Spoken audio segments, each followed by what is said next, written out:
Bonsoir, c'est une sorte de voyage en terre inconnue qu'on vous propose ce soir dans Complément d'enquête. Voyage au pays des règlements de compte, de la drogue, des caïds, voyage au pays de ces apprentis voyous de plus en plus jeunes et surtout de plus en plus prompts à utiliser des armes automatiques. Et puis voyage avec des voyous plus aguerris qui ont accepté de nous montrer comment ils procédaient dans leur trafic. Nous serons de leur côté, nous serons du côté des policiers pour essayer de comprendre ce milieu, ses évolutions, son mode de fonctionnement, ses codes et aussi pour comprendre les raisons pour lesquelles il est devenu de plus en plus violent. Alors pour commencer cette émission, nous avons choisi de nous installer ici, dans cet endroit mythique. C'est le quai des Grands Augustins, mais c'est surtout le 36 quai des Orfèvres derrière moi, c'est-à-dire le siège de la PJ parisienne. Nous recevrons ce qu'on appelle des beaux mecs. Michel Lepage, c'était l'un des membres du gang de la banlieue sud. Il vient de sortir de prison, il nous racontera pour la première fois son histoire. Nous recevrons le maire de Sevran qui s'inquiète de la progression du trafic de drogue dans sa cité. Et puis le patron de l'Office central de lutte contre le crime organisé. Caïd, les nouvelles règles du milieu, c'est donc le thème de ce 168e numéro de Complément d'enquête. À Marseille, nous avons passé une semaine avec les flics de l'évêché au cœur des enquêtes entre braquage et assassinat, le quotidien des hommes de la PJ. On peut le qualifier de scène de crime propre parce que, effectivement, on n'a pas des impacts de partout. On peut penser qu'on a affaire à du banditisme avéré qui a l'habitude comme le bon artisan, d'utiliser ses outils avec efficacité. Des policiers confrontés à la guerre des gangs qui déchirent le nouveau milieu marseillais. La personne sur laquelle les enquêteurs vont devoir travailler, c'est un gamin de 17 ans, de 18 ans, de 20 ans. Ça, c'est réellement nouveau. C'est incroyable. Il est magnifique. Avec Karim, nous partirons ensuite pour un voyage à risque au plus près de la mafia des faux monnayeurs. Enquête sur cette filière italienne qui inonde les banlieues françaises de faux billets. Comment opèrent les trafiquants? Quels risques sont-ils prêts à prendre? Le plus dur, c'est de trouver les bons contacts et d'avoir confiance. Parce que tu peux finir dans un fleuve à Milan ou dans du béton. Vous découvrirez comment nous sommes parvenus à infiltrer un authentique réseau de trafiquants et à recueillir les confessions de ces truands. Après les voleurs, les gendarmes. Reportage exceptionnel avec le peloton d'intervention de la gendarmerie nationale. On se dit que ça peut tirer. Bien sûr, bien sûr. C'est pour ça qu'on est là. Go fast, planque et filature. Après des mois d'enquête, vous assisterez en direct à un énorme coup de filet, le démantèlement de tout un réseau de trafic de stupes sur la Côte d'Azur. C'est une voiture familiale d'aspect. Donc comme vous pouvez le voir, c'est un V6. Donc c'est un véhicule qui peut monter jusqu'à 245 km/h. Enfin, complément d'enquête sur ces règlements de compte à l'arme lourde qui se multiplient entre les gamins des cités. Pourquoi ils avaient une arme? Pour jouer les durs. Enfin, des durs si on veut. Hein. Attendez, au tribunal, ils pleuraient tous, comme des bébés.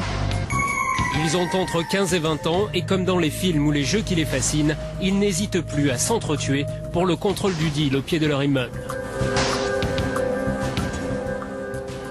Voilà, on va donc commencer par un reportage de Jérôme Berman dans un instant sur la police judiciaire à Marseille, confrontée à des règlements de compte. Alors, vous êtes avec moi, on ne vous connaît pas, vous appelez Michel Lepage, bonsoir. Vous êtes un ancien du gang de la banlieue sud. Il y en a qui disent que vous étiez le chef, hein? Non, que la police disait que j'étais le chef. La police disait que vous étiez le chef, mais les policiers sont souvent mal informés. Le 36 ici, vous connaissez? Oui, malheureusement, oui. Malheureusement, vous étiez du mauvais côté du bureau, côté voyou. Côté voyou, oui.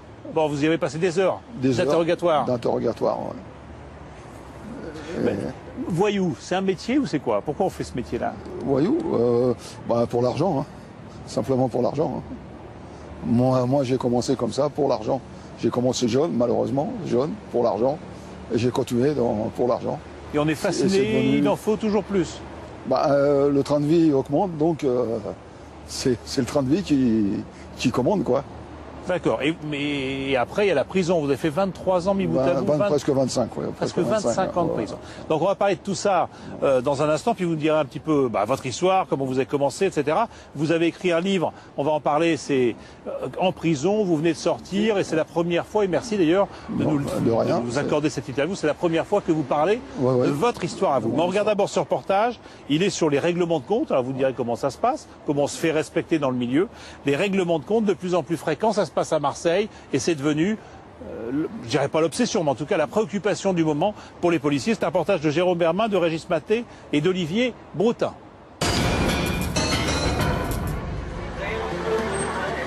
À Marseille, chacun son petit train-train. Celui des touristes et celui de l'évêché à la police judiciaire. C'est grave. Un coup de fil fait basculer cette journée jusque-là tranquille. C'est exact, vous pouvez me la répéter? Dan, identifie-moi. ZZ. On a une identité ou pas pour l'instant? J'imagine que non, pas d'identité. D'accord. Ça vient de se passer, donc je pense que le blessé grave pour l'instant il est toujours sur place.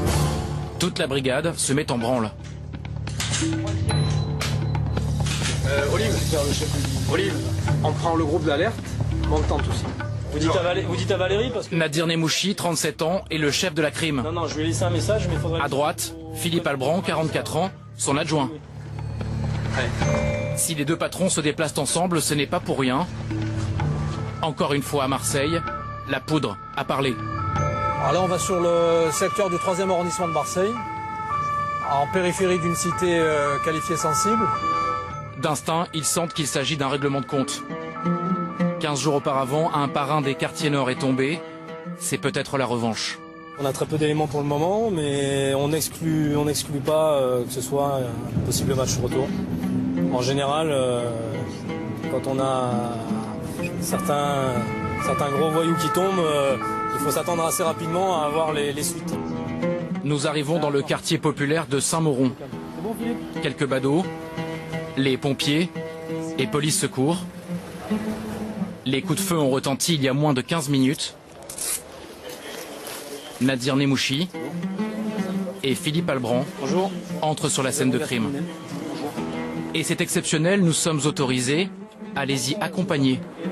Nous découvrons les constatations des premiers policiers arrivés sur place de ce qui est désormais un double homicide.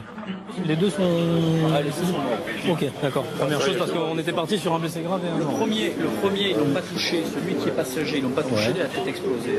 D'accord. On ne sait pas qui il est, on l'a pas touché. Et le deuxième, on avait au sol le permis de conduire de l'individu, c'est la bonne photographie. Par contre, sous l'individu, il devrait y avoir une somme importante en argent en liquide. Les caméras et les curieux sont maintenus à une cinquantaine de mètres de la scène de crime. Nous en découvrons peu à peu la sauvagerie.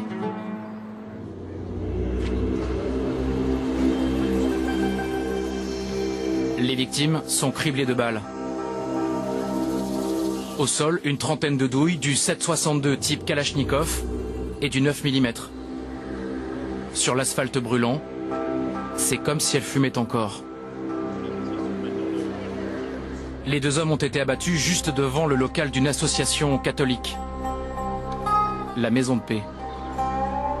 Le crime s'est déroulé en plein après-midi à 2 pas d'un collège, sous les yeux des gamins de la cité voisine et de dizaines de riverains. Comme au théâtre, les spectateurs sont au balcon. Sur scène, les acteurs, enquêteurs, procureurs, préfets de police.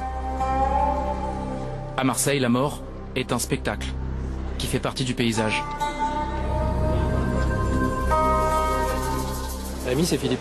Nadir et Philippe sont déjà à fond dans leur enquête. Est-ce que tu serais en capacité de récupérer un témoin, toi, sur le flingage qu'on vient de prendre? Il arrive à l'évêché. L'un coordonne les témoignages, l'autre l'identification des victimes. Avec son permis de conduire, on l'identifie au dénommé elle. Entre les deux, un balai réglé au millimètre. Pour la récupération du premier témoin, l'expert avec le... Voilà. La mécanique se met en marche. La police scientifique prélève méthodiquement tout ce qu'elle peut. De son côté, la crime procède à l'enquête de voisinage. Pour l'instant, je n'arrive pas à saisir. C'est comment à la calache il le tue comme ça. Est-ce qu'il peut avoir la gueule? Il est passager avant droit. Comment est-ce qu'il peut avoir le côté gauche arraché en l'état. En faisant le tour de la scène, grâce à ces bâtonnets orange qui modélisent les angles de tir, le patron de la crime reconstitue le scénario moins de 45 minutes après la tuerie. Donc visiblement, ils sont allés assez proches de leur victime, ils sont allés au contact. Ils ont dû commencer à tirer sur le passager et ensuite le conducteur a essayé de s'échapper et ils l'ont poursuivi, puisqu'on a un muret qui est là, ils l'ont poursuivi pour lui tirer dessus et on retrouve des étuis qui sont disséminés derrière le muret. Les victimes semblaient attendre quelqu'un. Avaient-elles rendez-vous avec leur tueur? Le coup, en tout cas, était bien préparé, une rue tranquille, itinéraire de fuite, pas de vidéosurveillance. Mais il y a un imprévu.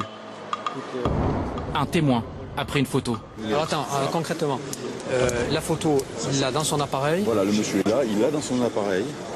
Et on voit très bien que c'est une Audi A3 noire et on doit pouvoir voir la plaque.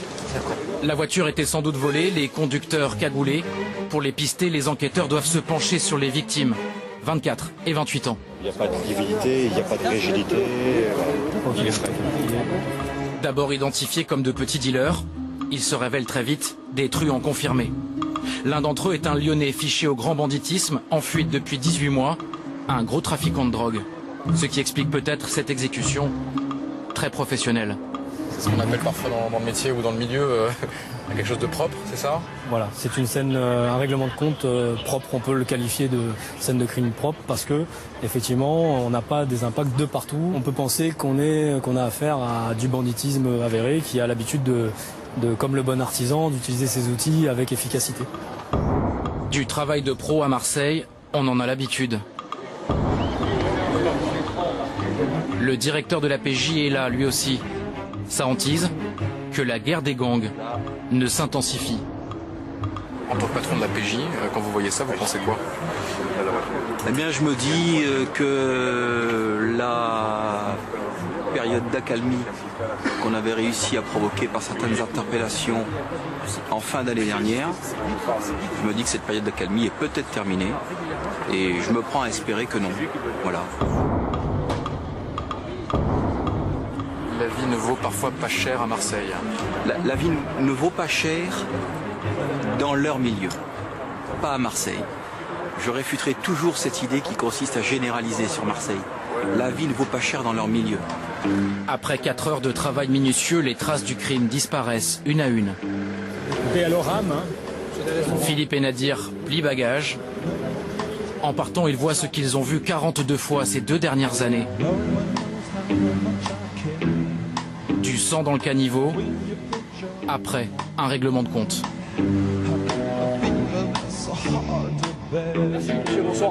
Trafic de drogue à Marseille, une fusillade a fait 2 morts cet après-midi, tués par une rafale de Kalachnikov en pleine ville, à quelques mètres d'un collège. À Marseille, les bandits ont toujours eu la gâchette facile. Mais désormais, c'est la fièvre du flingage. Le grand banditisme historique, corso marseillais, laisse place à un néo-banditisme, celui des cités, qui prospère grâce au hashish et à la cocaïne. C'est des gens qui sont montés en puissance assez rapidement. C'est un peu lié au trafic de stupéfiants d'ailleurs. C'est l'acquisition rapide de moyens importants. Et on prend du galon, mais, enfin, on essaye de prendre du galon en grillant les étapes.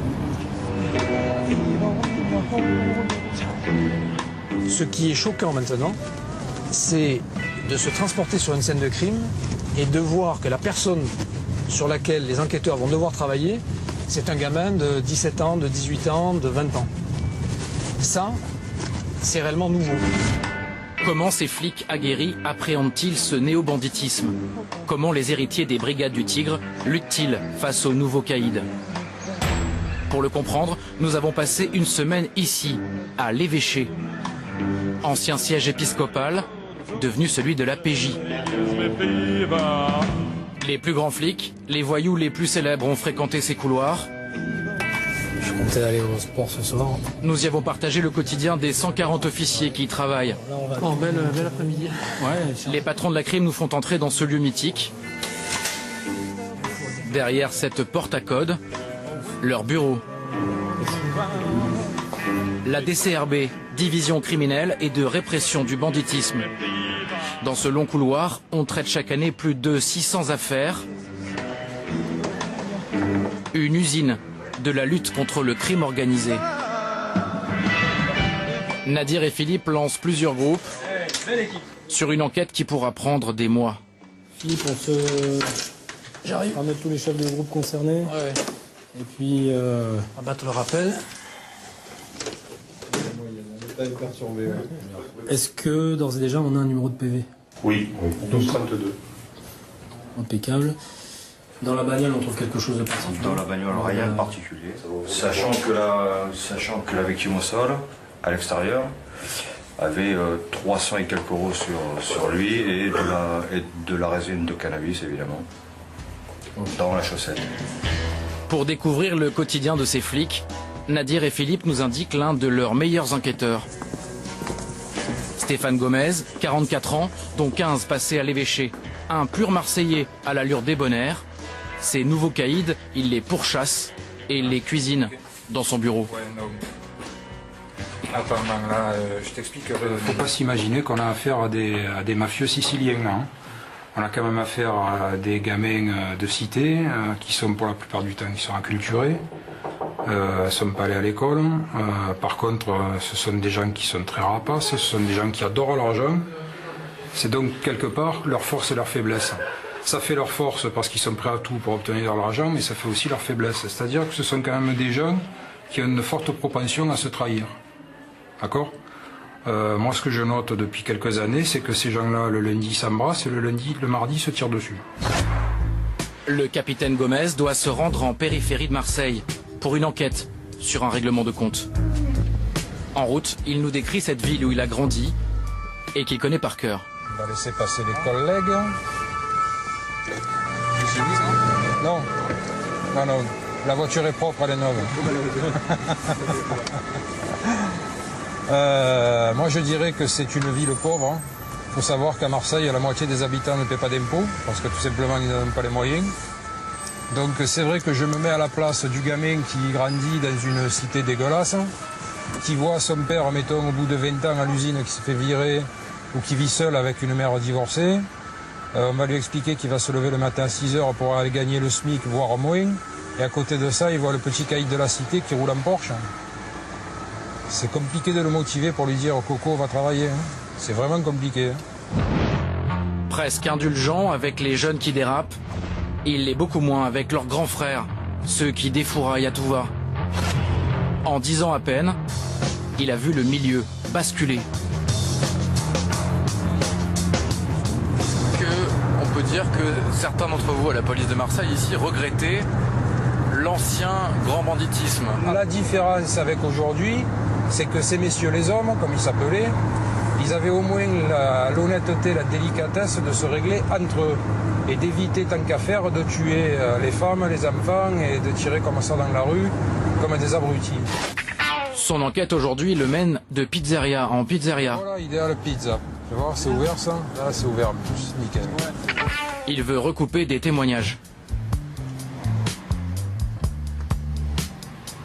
Bonjour monsieur, c'est la police judiciaire. Un renseignement, on enquête sur un truc qui s'est passé à Fos. Il y a un monsieur qui avait été abattu. Je voulais savoir si le 15 janvier... Au fil de l'après-midi, Stéphane nous livrera ses états d'âme. Ah ouais, comment ça?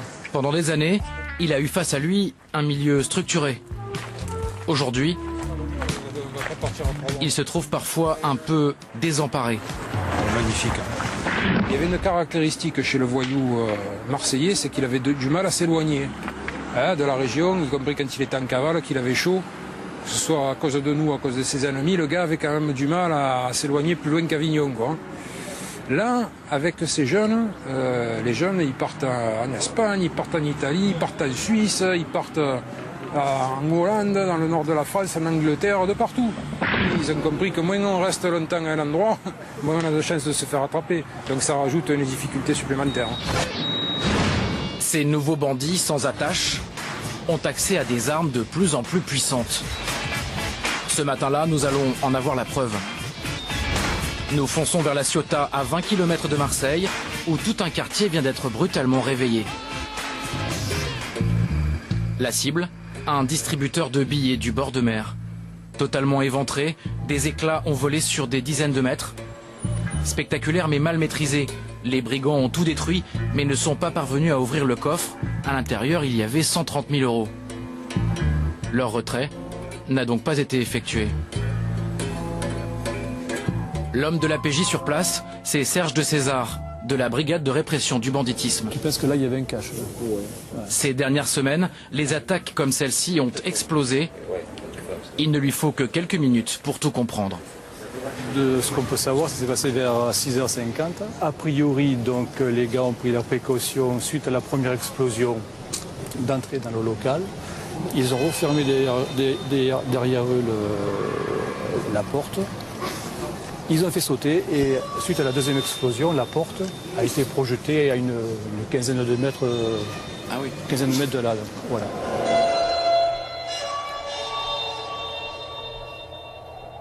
Là, à chaud, c'est du grand banditisme, qu'est-ce que c'est? Alors, à chaud, j'aurais tendance à dire que les gars ne maîtrisent pas trop la technique de l'explosif. Généralement, les DAB, quand ils sont attaqués, les gars arrivent à leur fin. Généralement, là, ce n'est pas le cas, donc on peut se poser des questions sur la qualité des dynamiteros.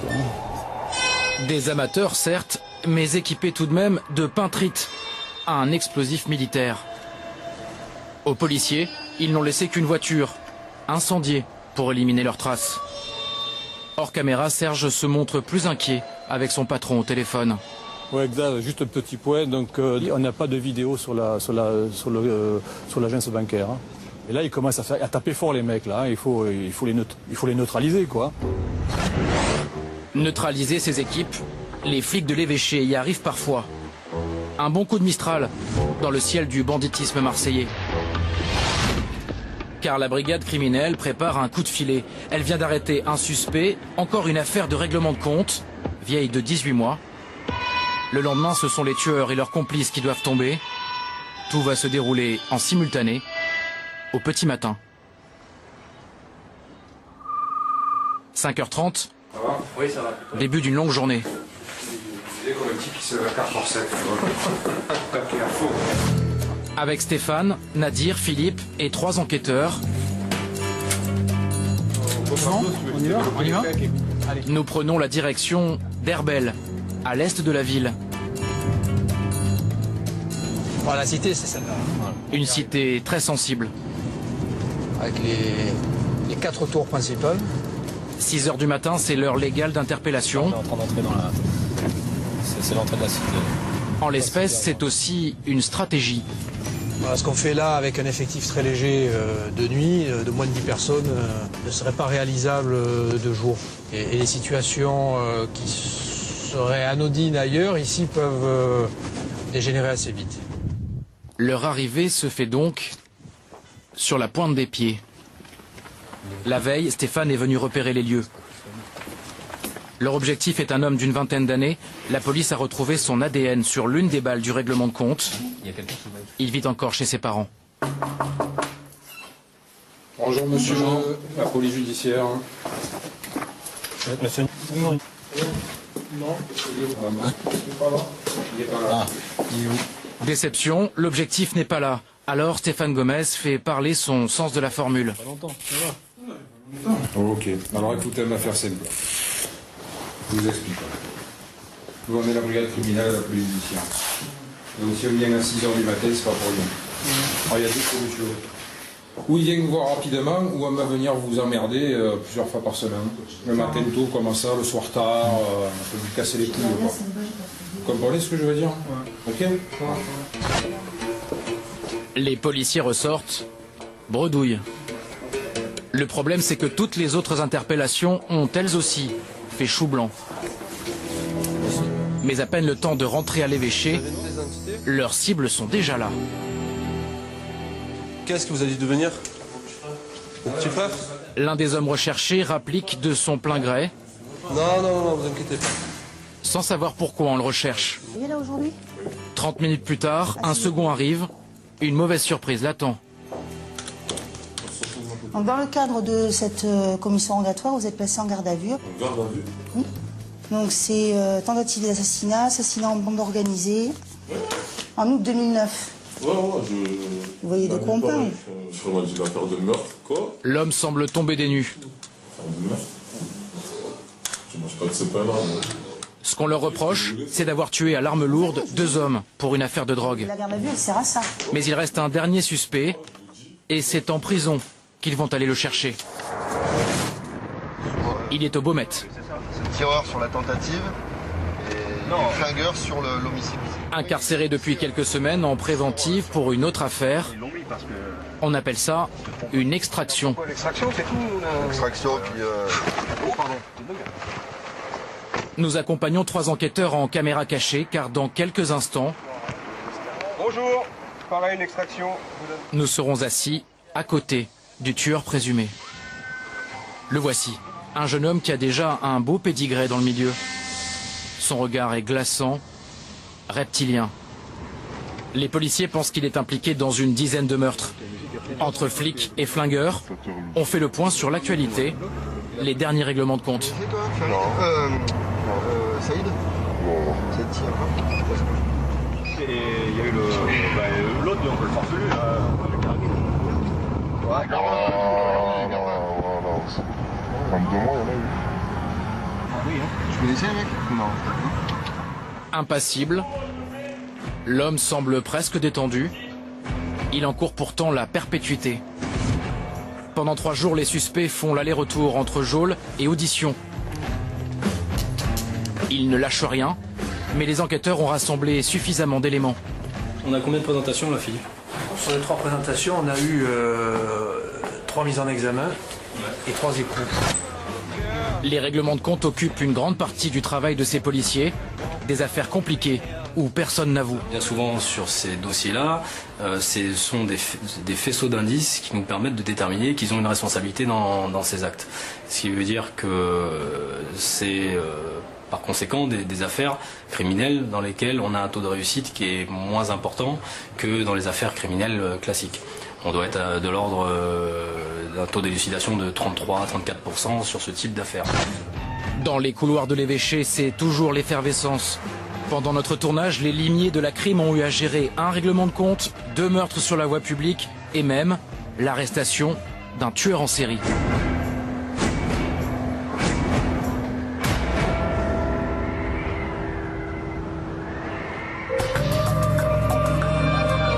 Voilà pour ce reportage à la PJ de Marseille. Nous sommes d'ici avec vous, commissaire divisionnaire Franck Douchy. Vous êtes le patron de l'Office central de lutte contre le crime organisé. Vous chapeautez en fait tout le crime, si je puis dire, en tout cas pour sa répression en France. Alors, on est là dans un parking. Ça, c'est un choix qu'on a fait nous, hein, un petit peu cinématographique. On voulait effectivement évoquer cette ambiance de polar qu'il peut y avoir quand on s'occupe des voyous. Je ne sais pas si ça se passe souvent dans les parkings, vos affaires. Ça peut se passer, ça peut se dénouer dans certains parkings, notamment lorsqu'on peut arriver à faire des interpellations dans des box de trafiquants, justement, qui reviennent ou cacher les véhicules ou déstocker la résine de cannabis, par exemple. Ça peut donc effectivement... Ça peut servir de plan, ça peut servir de plein de choses. Voilà. Alors, je vais redonner 2-3 chiffres et vous allez me dire un petit peu votre sentiment sur cette criminalité qu'on voit à l'œuvre à Marseille, mais qui est assez emblématique de ce qui se passe partout en France. Des chiffres qui sont extraits de l'Observatoire national de la délinquance sur notamment la violence. Les vols avec violence ont augmenté ces 12 derniers mois de 6%, les règlements de compte de 2% et les cambriolages dans les résidences principales de 11%. Ça, c'est des chiffres pour dire un petit peu qu'une ambiance des choses. Mais ces règlements de compte qu'on vient de voir comme ça, avec cette sauvagerie, cette violence, etc., on se dit à la fois ça a toujours existé, puis en même temps, est-ce qu'on n'est pas dans un nouveau type de règlement de compte ou d'escalade? Nouveau type, non, parce que pour régler son compte à quelqu'un, il n'y a pas 36 façons de le faire. Ce qui change peut-être, c'est la nature des individus, le type d'individu qui commet ces agressions-là, et peut-être leur manque de respect de certaines choses qui tenaient à nos anciens, si vous voulez, quoi. Donc même nous encore, nous sommes surpris sur quelques récentes affaires. Hein. En Corse, une femme qui a été abattue, à Sevran, un jeune qui a été abattu devant sa famille froidement, et surtout... À Villepinte, voilà. Et en partie sur Marseille, qui connaît quand même quelques règlements de compte, comme on a pu le voir dans le reportage, cette sauvagerie. Mais là, il n'y a pas eu de dégâts collatéraux, ce qui est arrivé une fois précédente. Parce qu'on dit que dans le temps, entre voyous, effectivement, il arrivait qu'on se règle ses comptes, mais ça se faisait entre guillemets proprement, entre soi. Là maintenant, ça peut éclabousser ailleurs.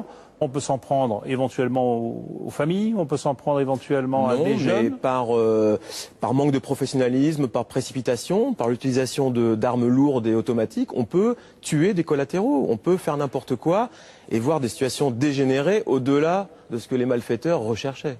D'accord. Mais donc ça veut dire quoi? Ça veut dire que le milieu, enfin le milieu, où cette délinquance-là, cette criminalité-là, elle est tenue par qui aujourd'hui? Par des gens qui sont plus jeunes, qui sont plus inexpérimentés, qui viennent d'autres milieux? Je crois qu'ils sont plus jeunes, effectivement. Ils sont arrivés plus jeunes à des niveaux de criminalité qui n'étaient pas le cas avant. Et donc, on a tous les travers qui vont peut-être avec la jeunesse, la fougue, l'imprécision, la précipitation, et peut-être cette envie d'avoir tout de suite des résultats, si vous voulez. Alors, je disais que vous étiez le patron de l'Office central de lutte contre le crime organisé. On va recevoir tout à l'heure Michel Lepage, qu'on a déjà vu un petit peu, mais on va parler, bon, c'était l'un des patrons, en tout cas des membres du gang de la banlieue sud, un beau mec, comme on disait dans le temps. Je ne sais pas si vous avez eu affaire à lui, ou en tout cas à son gang, quand vous étiez plus sur le terrain. Tout jeune, j'ai commencé à travailler sur lui, sur son fils aussi, qui a été abattu d'ailleurs, entre-temps. Oui, on connaît très bien la famille Lepage. Elle a fait endurer à la PJ Versailles de longues planques, de longues surveillances.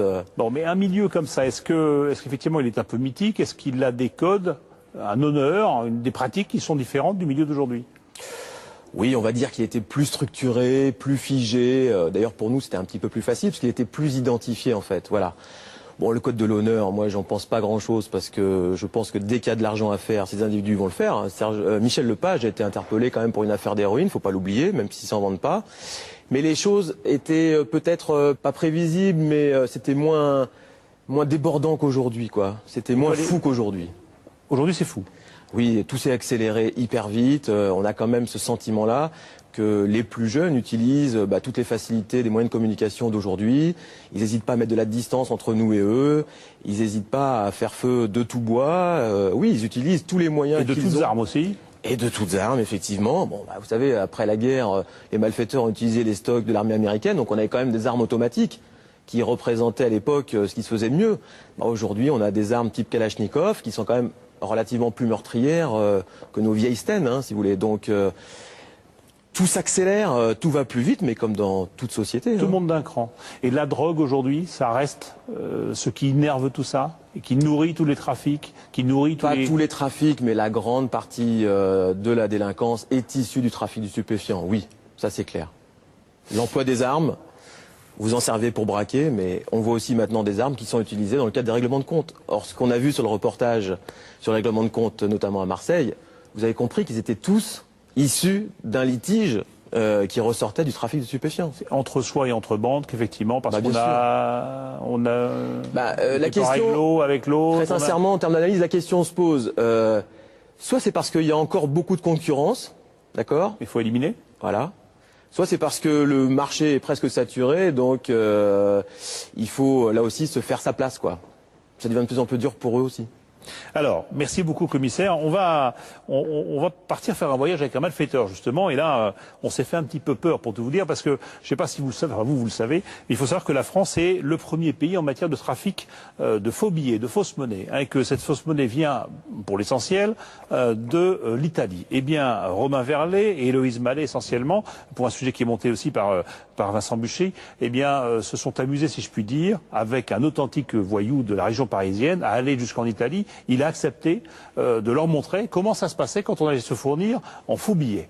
Donc on l'a fait, on a suivi, on s'est fait peur, je disais, mais vous allez voir, le reportage est étonnant. Reportage long de Romain Verlet et d'Héloïse Mallet.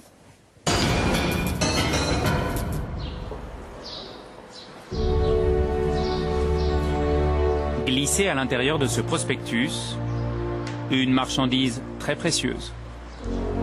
2 faux billets de très bonne qualité que nous rapportons de l'étranger.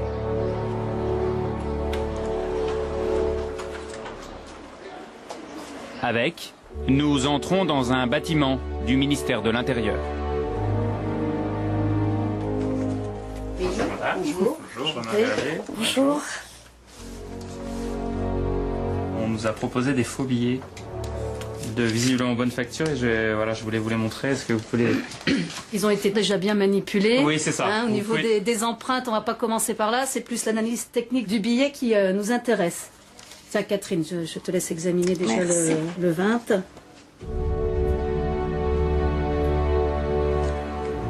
Ces fausses coupures sont examinées par les expertes de la fausse monnaie en France.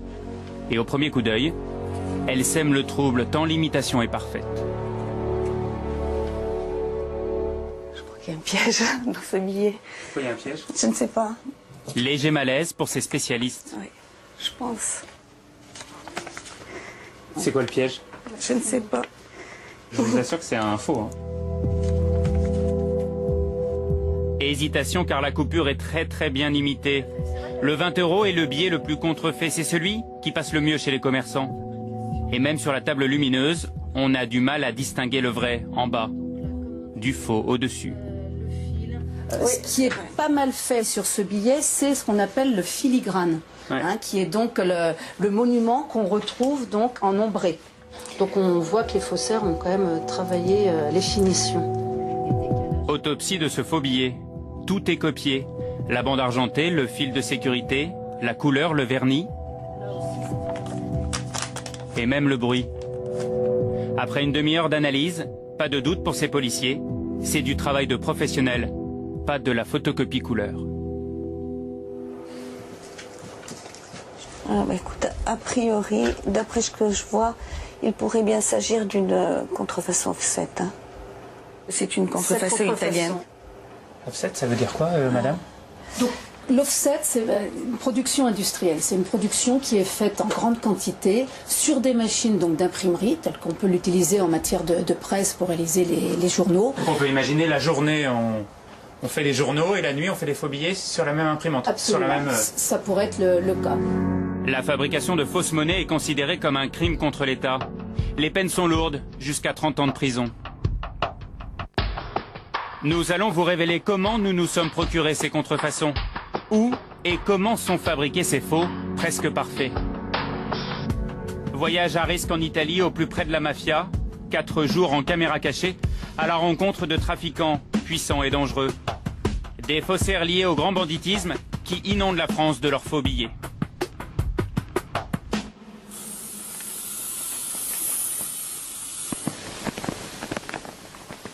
C'est incroyable. Il est magnifique.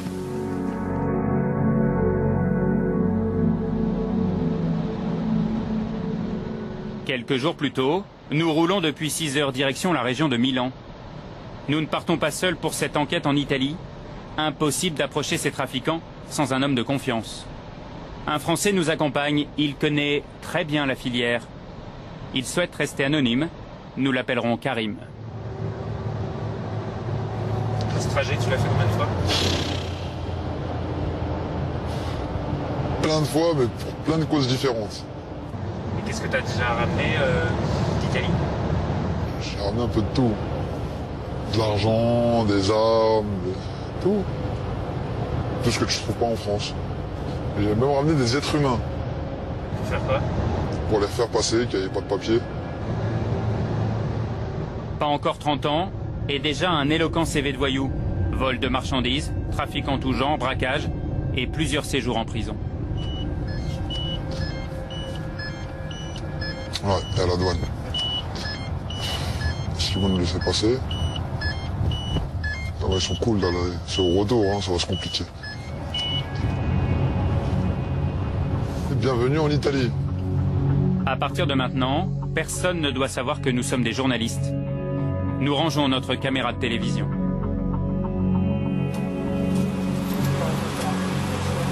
Grazie.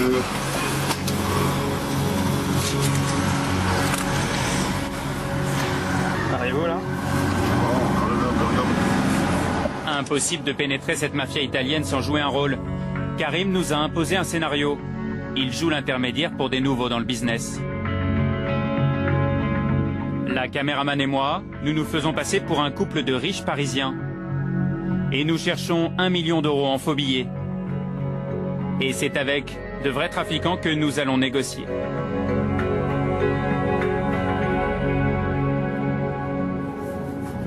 Après une longue journée de route, nous arrivons enfin à Bergame, ville bourgeoise des environs de Milan, plus connue des touristes pour sa vieille ville que pour ses trafics illégaux.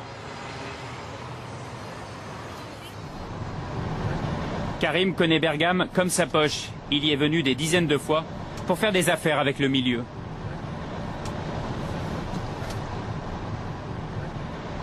faux billets, qui gère ça? C'est la mafia carrément qui gère ça. Et toi, ils te connaissent? Moi je connais des petites mains. On va passer par des petites mains et on va essayer de finir dans des grosses mains.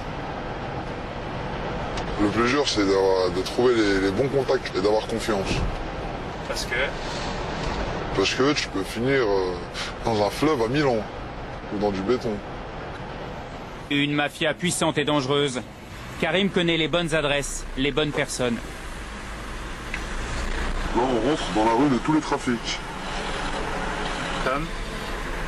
Comme les faux billets, le shit, les vêtements tombés dans le camion, la coque. La rue où il y a un commissariat. La rue où il y a un commissariat. Oh, il est là mon pote. Incroyable. Karim reconnaît quelqu'un avec qui il a déjà fait du business. L'homme nous surprend. Il monte dans notre voiture. Bonjour. C'est un trafiquant connu à Bergame. Nous l'appellerons Saïd. Karim lui explique en arabe que nous sommes associés et que nous cherchons des faux billets. Whisky, la coupure 20 euros, 50, 50, 100. 50, 100. Il n'y a pas de 20? Il n'y a pas 20? Non, il n'y a pas de 20. 20 ملاح. 20 ملاح ما تقدش تدبر 20. نشوف هو يصنع لك هو انت اللي دوموندي يصنعهم لك. ولا يدير لك. Qu'est-ce qu'il dit? Ce qu'on lui demande, il nous le fait. Et bonne qualité, 20 10? 10 qualité ملاح. C'est belle, bien.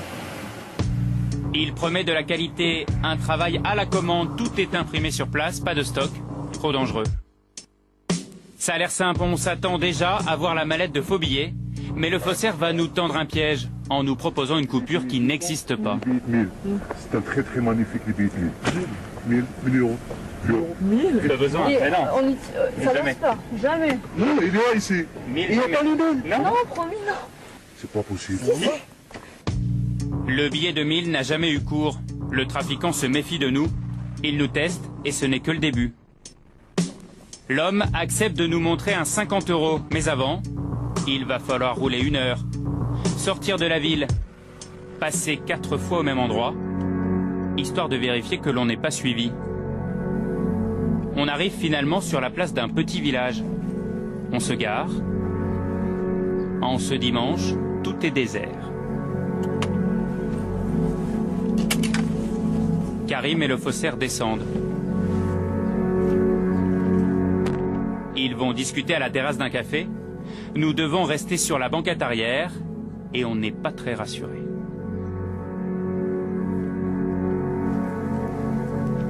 Tu retournes pas. Les gamins, ils ont pris la plaque de la voiture.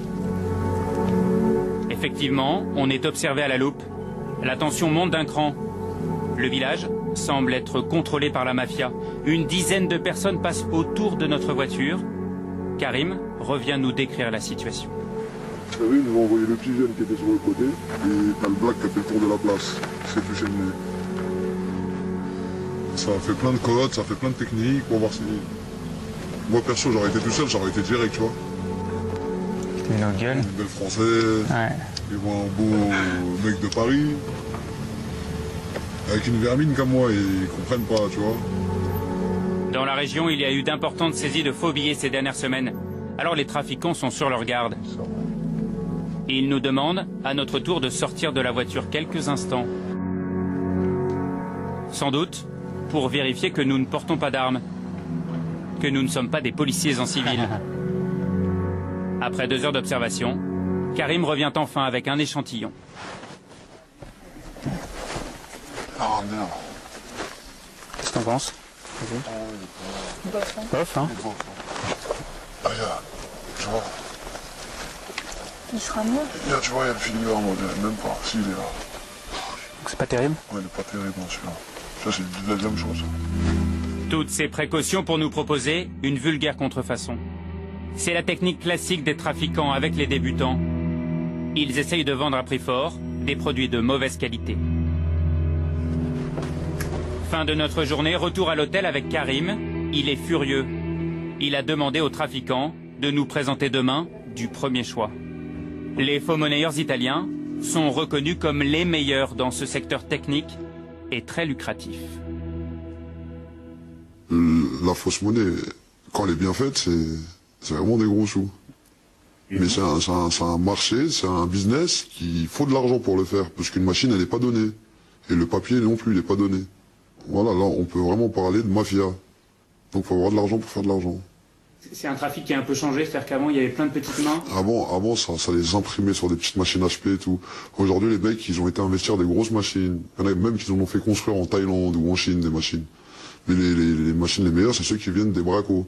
Ceux qui ont été volés dans des banques ou dans des vraies imprimeries.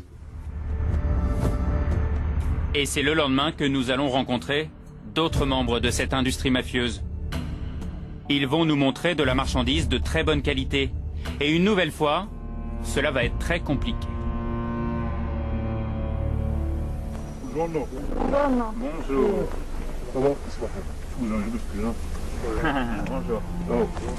C'est Saïd, le même intermédiaire qu'hier, qui va nous conduire à eux. On s'attend, comme la veille, à faire 4 fois le tour de la ville. Sauf que là, on s'arrête 500 mètres plus loin.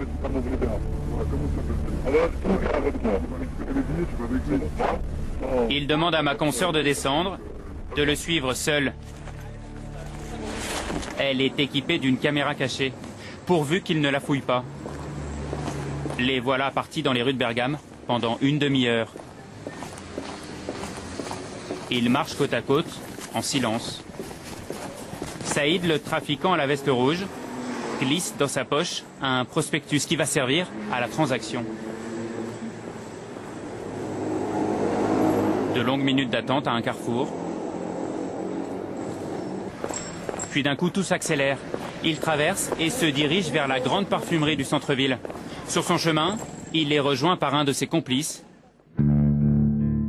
et il lui remet discrètement le prospectus. Les deux hommes entrent ensuite dans le magasin. Chacun part faire son petit tour dans les rayons. Quelques instants plus tard, le trafiquant à la veste rouge récupère le précieux prospectus. À l'intérieur, il y a nos faux billets. L'air de rien, les deux hommes sortent tranquillement du magasin avant de se séparer. Un manège bien rodé, leur tour de passe-passe a duré à peine 5 minutes.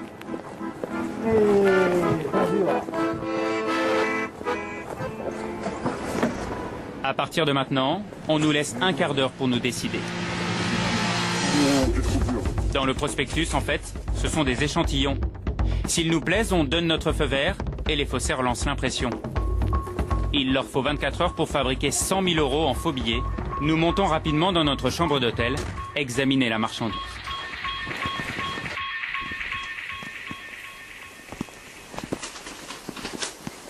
Le sang est magnifique. Franchement, le sang, il est magnifique.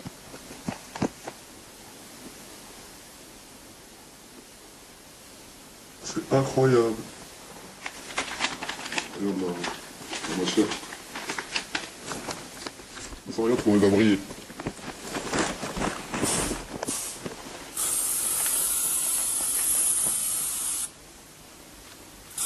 Alors pourquoi un coup de lac? Pour le faire briller, pour qu'il claque.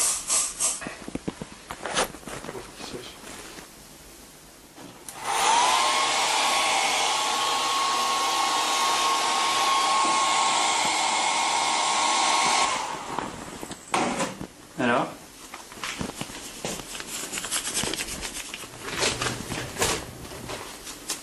Comment la différence? Comment quand même la différence?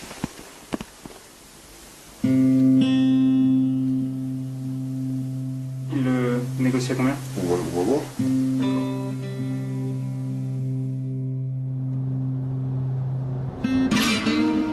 Bien sûr, nous n'avons jamais passé commande.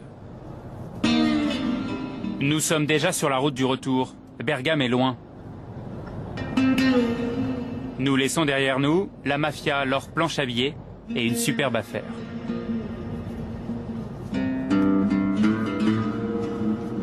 Ils nous ont proposé à 280 € les 1000 €. Donc c'est-à-dire pour avoir 1000 €, il faut que tu dépenses 280 €. On a été très haut. Bon, on a stoppé juste à temps parce qu'après ça commence à devenir un peu plus chaud bouillant.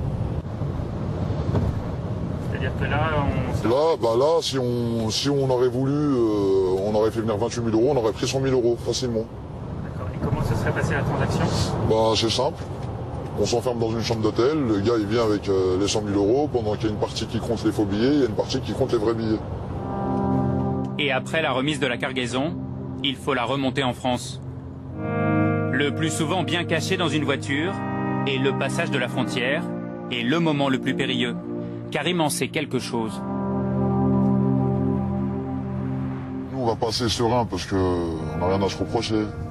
Mais crois-moi que des gens chargés ils passent... La boule au ventre. C'est même plus la boule au ventre, c'est vraiment le cœur serré.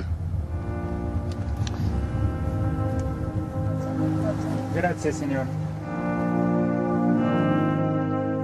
Karim a commencé sa carrière de voyou, comme il dit, à 14 ans. Sa vie, c'est une partie d'échecs dangereuse, avec en permanence la peur du règlement de compte, de finir une balle dans le dos. C'est usant d'être trafiquant. C'est la pression, c'est des montées d'adrénaline, c'est de l'angoisse, du stress, de la colère. Et t'es tout le temps sur tes gardes? Mais tout le temps, t'es obligé, tu dois te méfier et des trafiquants et des flics. D'accord, parce que les trafiquants, ils peuvent te mettre une balle, ils peuvent te faire venir dans un rendez-vous avec l'argent et une mallette avec des soi-disant faux billets dedans et de braquer. En fait, on n'est jamais serein, quoi. On n'est jamais serein.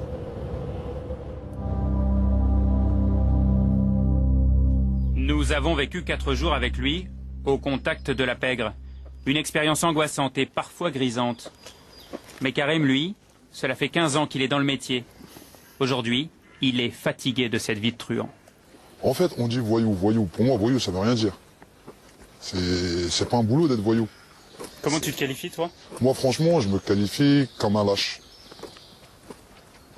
Dans le sens où j'ai préféré aller vers l'argent facile. C'est les gens qui se lèvent à 6 h du matin, peindre à des bâtiments qui sont respectés. C'est ces gens-là qu'il faut respecter. Et c'est ce qu'ils n'arrivent pas à comprendre, les jeunes d'aujourd'hui. Faut qu'ils arrêtent de croire que c'est une vie, c'est pas une vie. Aujourd'hui, c'est quoi ton avenir, là? Comment tu te vois dans 10 ans? Franchement, moi, comment j'aimerais me voir? Franchement, c'est une colle, ça. Hein. Quand on est vraiment imprégné du milieu, c'est-à-dire on se réveille avec une mentalité genre aujourd'hui je casse tout, je prends de l'oseille, aujourd'hui je casse tout, je prends de l'oseille, c'est clair que on diminue notre espérance de vie. À 30 ans, Karim ne donne pas cher de sa vie. Il espère raccrocher, mais il y a toujours la tentation d'un autre coup. Toujours plus gros, toujours plus risqué. Il pense que son avenir est sombre et dit qu'il finira entre les 4 murs d'une cellule ou les 4 planches d'un cercueil. Voilà pour ce reportage étonnant hein, sur ce gangster qui nous a accepté, qui a accepté de nous montrer comment il faisait pour aller chercher de la fausse monnaie en Italie. On s'est fait un petit peu peur. Vous-même, Michel Lepage, vous auriez accepté qu'une caméra vous suive dans vos... Non, pas du tout. Jamais. C'est pas possible. Pas possible. Non. Il ne peut pas y avoir la place pour un petit journaliste. Non. Bon, vous disiez... C'est un danger pour tout le monde, aussi bien pour moi qui vous aurais accompagné que vous. Oui, c'est possible, tout est possible. Alors, vous disiez tout à l'heure en commençant l'émission que vous avez commencé très tôt ce métier-là et que c'était la fascination de l'argent qui vous y a entraîné. Vous commencez effectivement à 15-16 ans en volant 15 ans, la caisse de la cantine. De la cantine, oui, exactement. Ouais. C'est pas très joli ça. Non, effectivement, mais bon, j'avais besoin d'argent. Et donc je me suis retrouvé devant cette manne et j'ai pas hésité, quoi, voilà. Dans votre livre hein, que vous avez écrit en prison, que j'ai montré, hein, qui s'appelle donc Ma vie de gangster, banlieue sud, ma vie de gangster, chez Grasset. Je crois qu'il va sortir. Hein. Il va sortir. Il est préfacé par un bon journaliste qui s'appelle Frédéric Ploquin, hein, qui nous a d'ailleurs aiguillé sur vous. Vous racontez ça effectivement comme un métier. Est-ce qu'on a peur dans ce métier-là? Bien sûr qu'on a peur, oui, bien sûr. On a peur de ne pas rentrer le soir chez soi, de se retrouver en prison. Mais nous, on le savait qu'en faisant ça, on pouvait retrouver en prison. En faisant des petits vols, des choses comme ça. Mais on a peur uniquement de la police ou on a peur aussi des autres voyous? Non, des autres voyous, non. Quand vous ne transgressez pas les règles, vous n'avez pas besoin d'avoir peur. Nous, on avait surtout peur de la police qui nous attrape. Bon, et donc on se lance là-dedans et vous dites, a priori, vous ne regrettez pas. Vous recommenceriez non, ce serait la même de vie. ma part. Oui, exact, sans me faire rattraper. Le seul problème, c'est ça. C'est ça, c'est de ne pas se faire rattraper. C'est 23 ans ou 25 ans de placard à l'arrivée. Pourtant, c'est une vie qu'on impose à sa famille, qu'on impose à ses enfants. Exactement. Vous aviez des enfants. Moment, je me demande si c'est de ma part, il n'y a pas de l'égoïsme. De l'égoïsme de ma part. Je me suis posé souvent la question de savoir si j'étais égoïste ou pas. Vous en parliez à vos enfants de ce que vous faisiez? Non, mes enfants, non. Non. Mais ils l'ont su. Ils l'ont su, puisqu'ils venaient me voir au parloir. Et qu'est-ce que ça fait quand vous avez la première fois vos enfants qui viennent vous voir au parloir? C'est un truc. Vous avez gros, déjà, c'est gros sur la patate. Vous en avez gros sur la patate, bien sûr. Il n'y a pas de problème. Ça, c'est. Vous aimez vos enfants, certainement. Moi, j'aime mes enfants. Il n'y a pas de problème. Ça, vous en avez gros sur la patate. Mais ça vous freine pas? Non, parce que à cette époque-là, on a une vie quand même. L'argent, on vit bien, voilà. On vit bien. On fait vivre les siens. C'est ce qui vous fait dire que vous ne regrettez pas, c'est que vous avez pu vivre bien. Moi, j'ai vécu bien, voilà, j'ai bien vécu. Ma famille a bien vécu, et voilà. Bon, bien, mais marginal, mais jamais chez soi, mais toujours sur la défensive, mais toujours sur le qui-vive. Oui, exactement. C'est pour ça qu'on savait qu'un jour, on finirait en prison. La prison, vous y étiez encore il n'y a pas longtemps. Oui, il y a 2 ans. Vous l'avez vu évoluer, le milieu. Ouais. Et comment il évolue? A priori, pas trop bien. Mais bon, les jeunes, ils vivent avec leur moment. Le moment ils ont la violence, ils subissent la violence tous les jours. On les a parqués dans les cités, sans rien, pas de travail, rien du tout. Ils arrivent. Bon, tous ne finissent pas comme ça, mais la plupart, ils n'ont pas de travail. Et donc la ressource, comme on veut vivre bien. Et comment ça se passait entre vous, les vieux, en prison, et les jeunes? Des échanges? Non, aucun problème. Donc vous parliez entre vous? Oui, on parlait. Ouais. On essayait de les dissuader de la vie, de la vie de gangster, de voyou. Ah bon? Ah ouais, non. Tout en disant que vous ne regrettez rien et qu'on vit bien. Ah non, mais je regrettais rien. Mais je leur faisais voir que j'avais quand même 20 ou 22 ans de prison derrière moi. Ça, c'est dans les derniers temps. Mais avant aussi. J'ai toujours dissuadé. Moi, il n'y a pas un jeune qu'il faut dire que je l'ai encouragé dans cette voie-là. Qu'est-ce qui fait qu'un jour, est-ce que c'est la tôle qui fait que, à un moment, vous avez envie d'arrêter? Non. La prison ne vous arrête pas. D'abord, on ne vous apprend pas à arrêter en prison. On ne vous apprend pas. Si vous n'avez pas votre famille qui vous attend, si vous n'avez pas une femme qui vous attend, il n'y a rien. La prison, elle ne peut pas vous arrêter. On ne vous apprend rien. Et là, en l'occurrence, c'est une femme, pas la mère de vos enfants, mais une autre femme, une femme qui vous a donné envie d'arrêter. Arrêter, ouais, exactement. Ouais. C'est même pas la mort de votre fils qui vous a donné envie d'arrêter parce qu'il était tué dans un règlement de compte aussi, lui? Non, si j'avais pas... déjà, il s'est fait tuer après que j'avais pris la décision d'arrêter. Et vous étiez en prison à ce moment-là, vous l'avez appris en prison? J'ai appris en prison, ouais. J'étais en cours de gestion et on m'a appris la mort de mon fils là. Voilà. Mais vous dites pas, au bout du compte, moi qui suis un peu responsable de tout ça, je lui ai donné le virus du métier, si je puis dire, je l'ai entraîné là-dedans. Je me pose les questions dans le bouquin, on se la pose la question. Mais bon, comme je dis, les parents, les enfants, ils suivent souvent leur père. Il y en a qui sont fils de flics, qui finissent fils de flics, moi, et je leur ai pas donné l'exemple. L'argent facile, voilà. Est-ce que c'est une sorte de fierté d'avoir été un voyou, et un beau voyou, si je puis dire? J'ai jamais recherché un renom, rien du tout. Nous, on était une bande d'amis, on vivait ensemble, on allait en vacances ensemble, on était comme une meute, on vivait entre nous. C'est pour ça que les indiques, à l'époque, ils avaient du mal à renseigner la police. Alors qu'aujourd'hui, c'est plus facile. Aujourd'hui, oui, c'est beaucoup plus facile. Bon. Depuis 2 ans, je crois, vous me dites, vous êtes sorti de prison. 2 ans, exactement. Pas de tentation, pas l'envie de replonger? Non. Vous pouvez me croire. Vous êtes en conditionnel aujourd'hui, hein? Oui, conditionnel, encore 1 an. Bon, merci beaucoup, merci de nous avoir raconté ça. Alors, on parle de ces histoires de gangsters, on parle de cette violence, on a parlé de la drogue, vous avez fait, vous avez été condamné pour une histoire de drogue, vous avez touché aussi à la drogue, c'était pas plus sale que ça faisait partie du business, c'était un business comme un autre. Bien sûr que c'est ça, par rapport aux jeunes et tout, mais moi j'étais dans la recherche de l'argent. On est venu, on m'a dit, tiens, si tu as de l'argent, tu le places là-dedans, ça te ramène tant. Et c'est ce que j'ai fait. Et ça ramène bien. Ça ramène bien, oui, malheureusement. On va voir que c'est beaucoup d'argent. On va voir aussi que c'est beaucoup d'énergie de la part des gendarmes. pour démanteler ce genre de réseau. Hein ouais, bien sûr. Bon, là ça se passe du côté de Marseille et c'est Clément Castex, Philippe Maire et Stéphane Pascot qui ont suivi cette opération de gendarmerie. Vous allez voir au début, ils n'ont rien, ils n'obtiennent rien, pourtant ils ont bossé très très longtemps, ça se passe pas du tout comme prévu et puis petit à petit, ça va devenir très intéressant.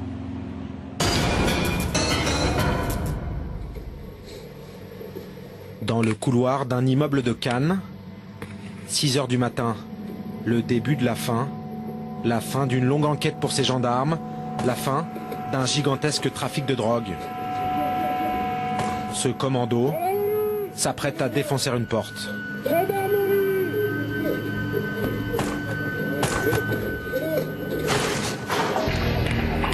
Une dizaine d'hommes s'engouffrent dans l'appartement pour interpeller 2 frères, 2 présumés caïds.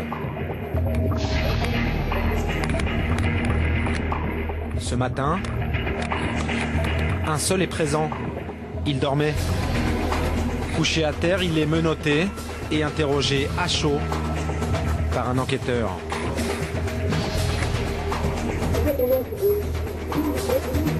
Où est son frère? La question est musclée.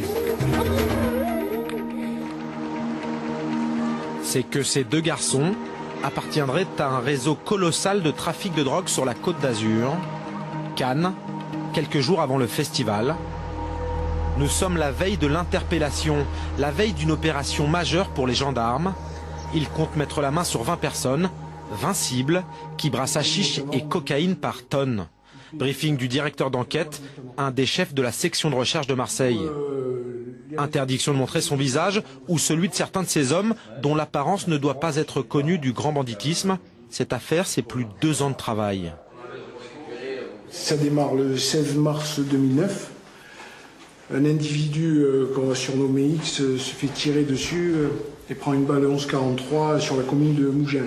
Donc on travaille d'arrache-pied sur l'environnement de cet individu qui confirme son implication dans un réseau structuré d'importation de produits stupéfiants, de sorte la cocaïne depuis Rotterdam et le shit depuis le Maroc via l'Espagne. Des amis, une clique de dealers qui commence à se déchirer pour le contrôle des affaires, à se tirer dessus à l'arme lourde.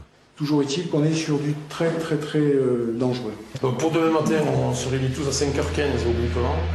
Près de 300 hommes pour attraper une vingtaine de gangsters. C'est que demain, pour les gendarmes, c'est l'ultime étape d'une enquête complexe. Indique, écoute, filature. Ces dealers, ce sont des tonnes de drogue revendues, des voitures de luxe payées cash et de grosses sommes mises à l'abri ou investies à l'étranger. Ils ont entre 20 et 30 ans, ils sont riches, ils sont méfiants, mais n'ont peur de rien.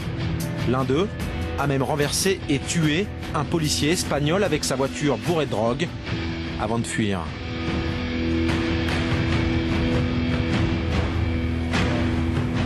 Alors, pour cet énorme coup de filet, les enquêteurs ont fait appel au GIGN et au PI2G, le peloton d'intervention interrégionale de la gendarmerie, des pros de l'interpellation dangereuse. À leur tête, le capitaine Fabien. Quelques heures avant de frapper, il règle les derniers détails. Vous verrez avec les photos qu'on a, ce sont des bons gabarits, des gens qui sont adeptes des salles de sport. Donc voilà, des individus reconnus comme violents et déterminés. Leur cible principale, c'est cet homme, nous l'appellerons Jesse. Il a déjà fait de la prison pour trafic de drogue. Depuis, le voyou a échappé à 2 tentatives de meurtre. Il a 30 ans, un des plus vieux de la bande, une des têtes du réseau. Cette opération s'annonce délicate car Jesse est armé et sur les dents. Il y a 90% de chances qu'il soit là-bas. De l'armement, il y a de fortes chances qu'il en ait. S'il en a, il l'a à proximité. Quelques jours plus tôt, le PI2G a repéré le terrain, pris moult photos. Notre objectif est situé ici. Il est situé dans une résidence où il y a à peu près 4 bâtiments. L'objectif, escalier, 4e étage. 4e étage, on va arriver là-dessus. Fred, c'est cette porte qui grince. Donc il faut bien tirer rapidement pour éviter de faire trop de bruit. Dès qu'on entend du bruit à l'intérieur, même si on n'a pas fini d'installer le rider, on annonce gendarmerie. de façon à ce qu'ils ne nous défouraillent pas à travers la porte. Le risque, c'est qu'ils vous tirent dessus, c'est ça? Voilà, d'où la nécessité d'insister sur le fait que c'est la gendarmerie. C'est quelqu'un qui a évité, qui a fait l'objet de 2 tentatives d'homicide, de règlement de compte. On pourrait penser à une 3e. Le lendemain matin, alors que la ville dort, à la gendarmerie de Cannes, le PI2G s'équipe. Dans le silence, concentré sur sa cible. La journée commence tôt, elle leur réserve beaucoup de surprises. Rien ne va se dérouler comme prévu.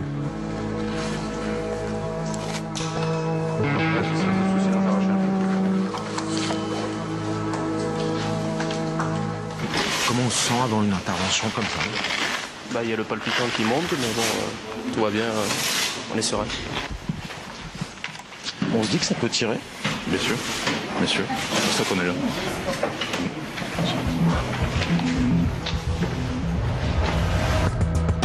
« 5h45, départ pour un quartier périphérique de Cannes, dans une résidence plutôt chic. Voilà 2 ans que Jesse y possède un appartement. Il est censé dormir ici avec sa femme. Il a été vu la veille. Arrivé au 4e étage, silencieux, le commando va mettre en place un vérin hydraulique pour briser la serrure.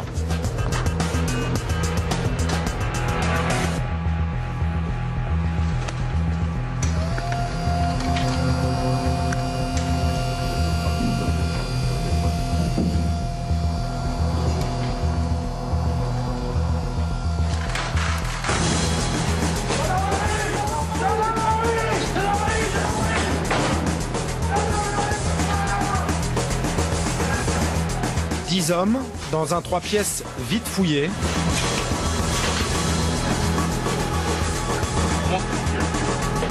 Dans la chambre, il y a Cindy, la compagne, mais personne à ses côtés. Pas de Jesse. C'est bon, c'est bon.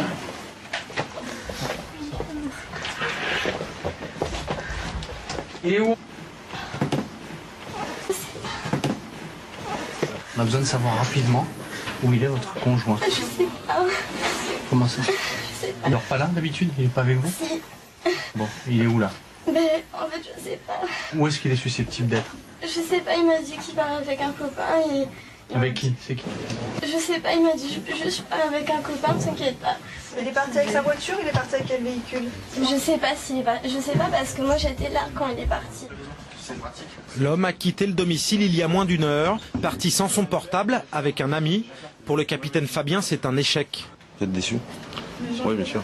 Mais bon, c'est pas fini. Ouais, il reste le Steph et la roue. Les gendarmes trouveront une arme à feu et le téléphone de Jesse. Cindy, elle, part en garde à vue. Elle va bientôt livrer aux enquêteurs une information capitale. Pour l'unité d'élite, la traque continue. Direction le lieu de travail de Jesse, sa carrosserie. Problème, derrière la grille de Molos qui donne l'alerte. Il faut intervenir vite.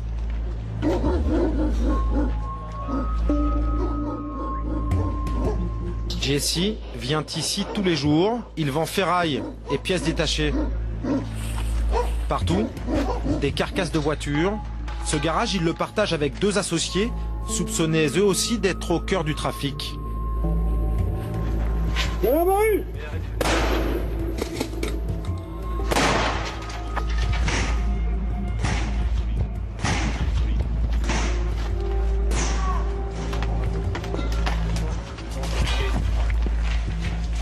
À l'intérieur règne un certain chaos.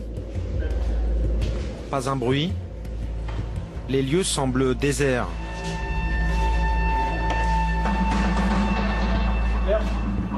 Chaque recoin va être fouillé avec prudence.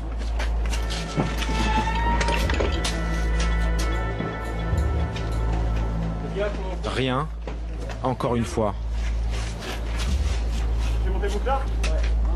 Les chiens ont été neutralisés, mais dans la carrosserie, à part eux, personne. Les enquêteurs vont faire une perquisition. Il y a le chien qui va venir fouiller de la drogue, de l'argent, des armes. Vous, votre boulot est fini? Pour l'instant. Là, on reste en alerte. Vu que notre objectif n'a pas été interpellé, on est en attente.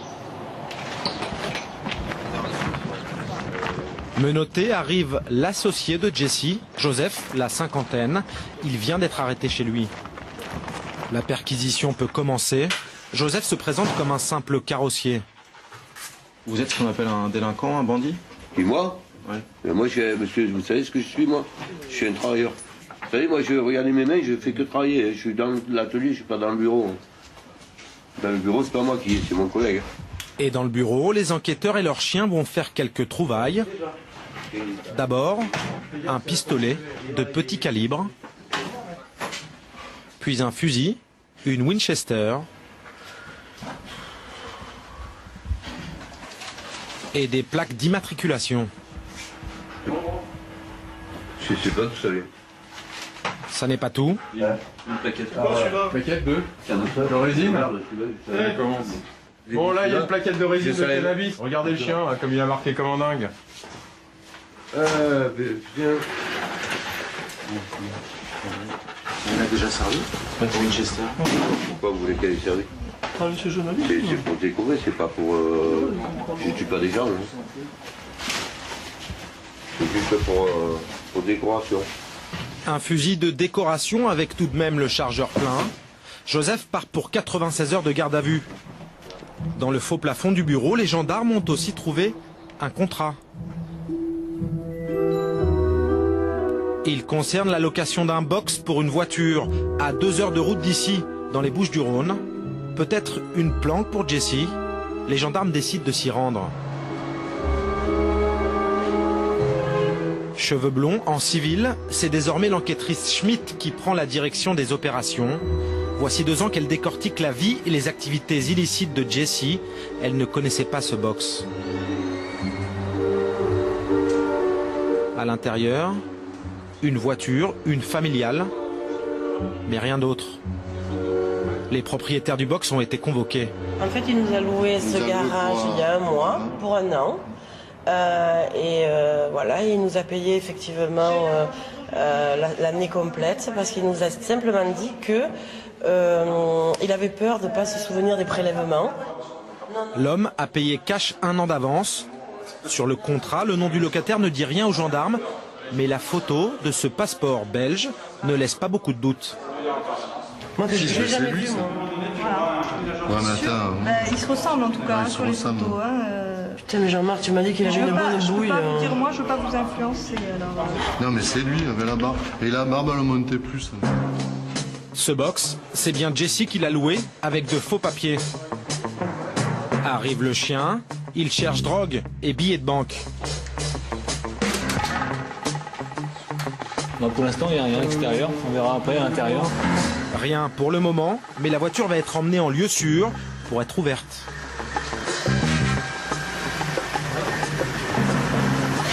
Vous pensez que c'est le jackpot là-dedans ou pas? Non, pour l'instant, on sait rien du tout. Voilà. Pour l'instant, je le sens pas. Voilà. On verra sur place tout à l'heure. L'enquêtrice Schmitt ne le sent pas. Et pourtant, cette berline familiale cache une sacrée surprise. Mais priorité à la traque de Jesse, juste à côté du parking, visite chez son beau-père. Lui aussi est carrossier, il travaille dans ce garage.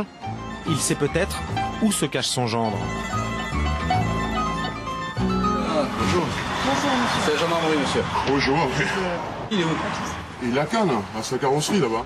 Votre fille est en garde à vue. Donc, c'est pas elle qui est intéressante. C'est lui, il est où? Je m'en doute un peu, mais bon. Eh ben ouais. Moi, je suis... Philippe Portable. Ça, c'est un ami à moi à Paris. Je viens de l'appeler ce matin pour une voiture. De Paris? Voilà, oui.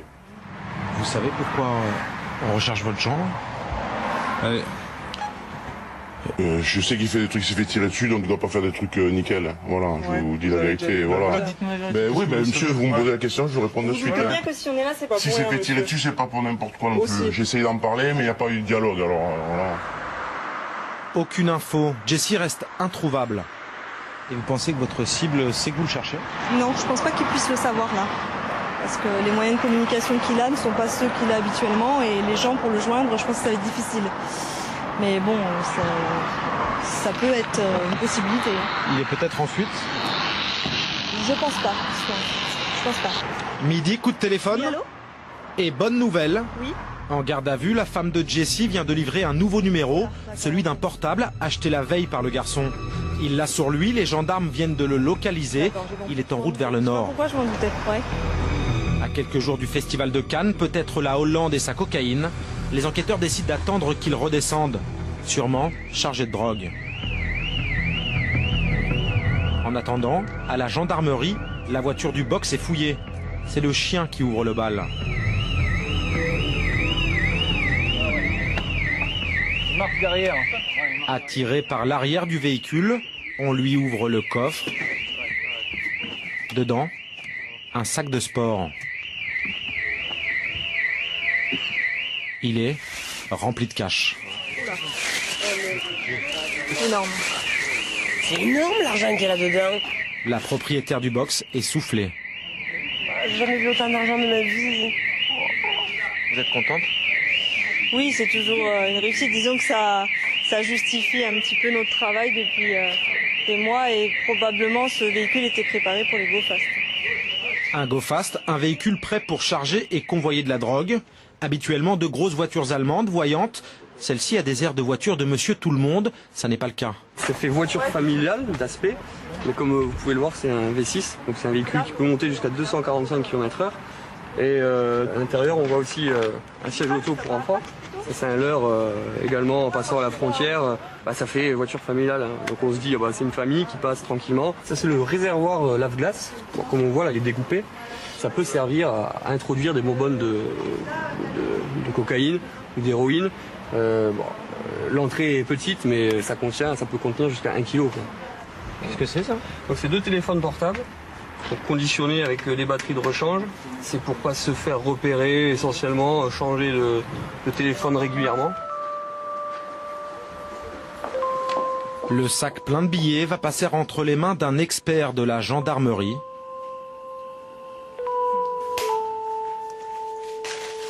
Des liasses, beaucoup de liasses et des élastiques sur lesquels on va tenter de prélever de l'ADN.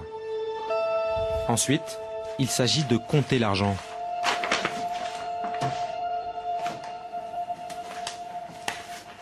Et vous savez combien il y a sur la table? Non, là honnêtement, j'ai pas d'idée pour l'instant. Beaucoup. Beaucoup. Tellement qu'une machine a été empruntée à la banque d'à côté. C'est que la tâche est fastidieuse. Hop, j'ai oublié celui-là. T'es à côté. Oublié de 10. Pendant plusieurs heures, compter, recompter, devant témoins, c'est la loi. Là, les propriétaires du box. 25 billets de 20. En attendant le procès où les accusés devront justifier de cette somme en liquide, l'argent va venir créditer un compte de la République. 44 billets de 10. S'il est avéré que cet argent vient du crime, il sera versé à une tirelire commune, police, justice, gendarmerie, des moyens qui serviront à financer la lutte anti-drogue.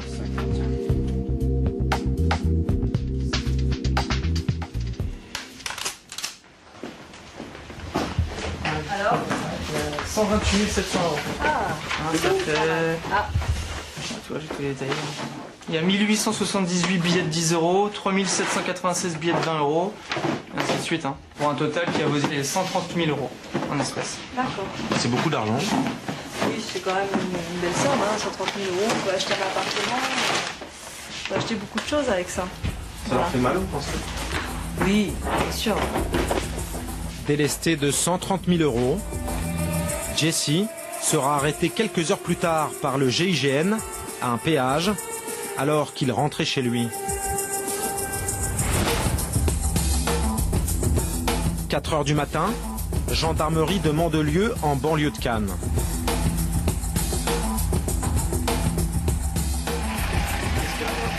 Dans la voiture, il y a qui? Celui qu'on a cherché toute la journée. C'est une bonne nouvelle? Ah oui. Plus de 24 heures de traque. Si l'homme n'a pas pris la fuite, c'est qu'il n'était simplement pas au courant qu'il était recherché. Pour lui, c'est parti pour 4 jours de garde à vue.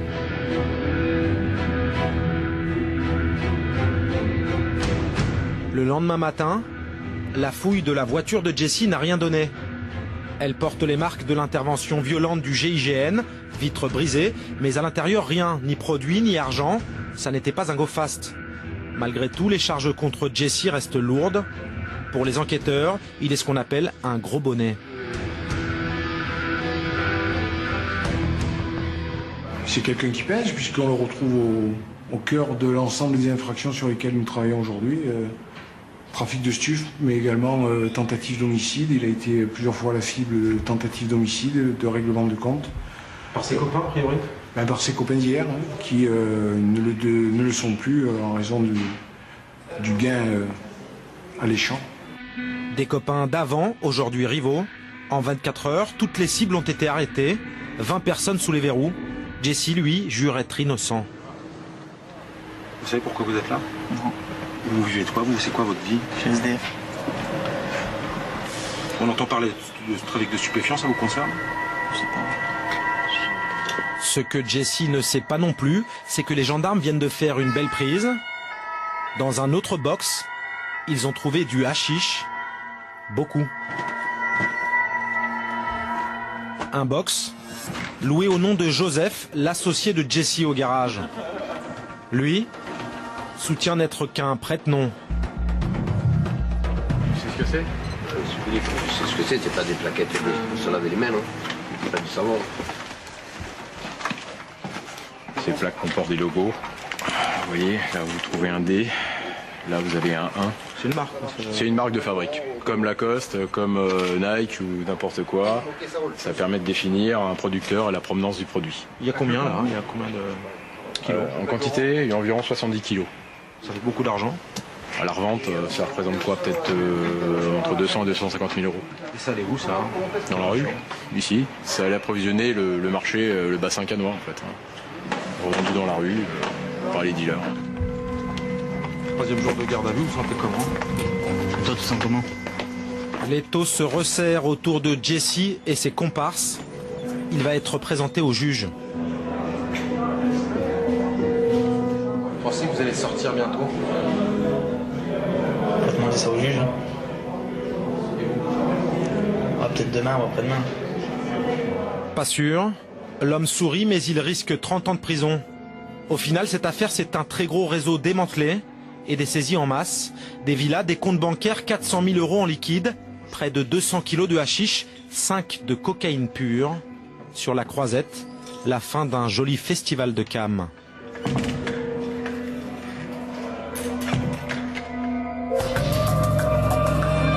Voilà, et retour dans notre parking mystérieux avec vous. Stéphane Gatignon, vous êtes le maire de Sevran, vous êtes conseiller général, vous étiez communiste, vous êtes maintenant Europe Écologie. On vient de voir ce reportage et vous écrivez un livre qui s'appelle « Pour en finir avec les dealers ». Et je vais reciter 2-3 chiffres justement sur ce que, vous le citez dans votre livre, sur ce que rapporte l'argent de la drogue à ceux qui en vivent, qui en font trafic.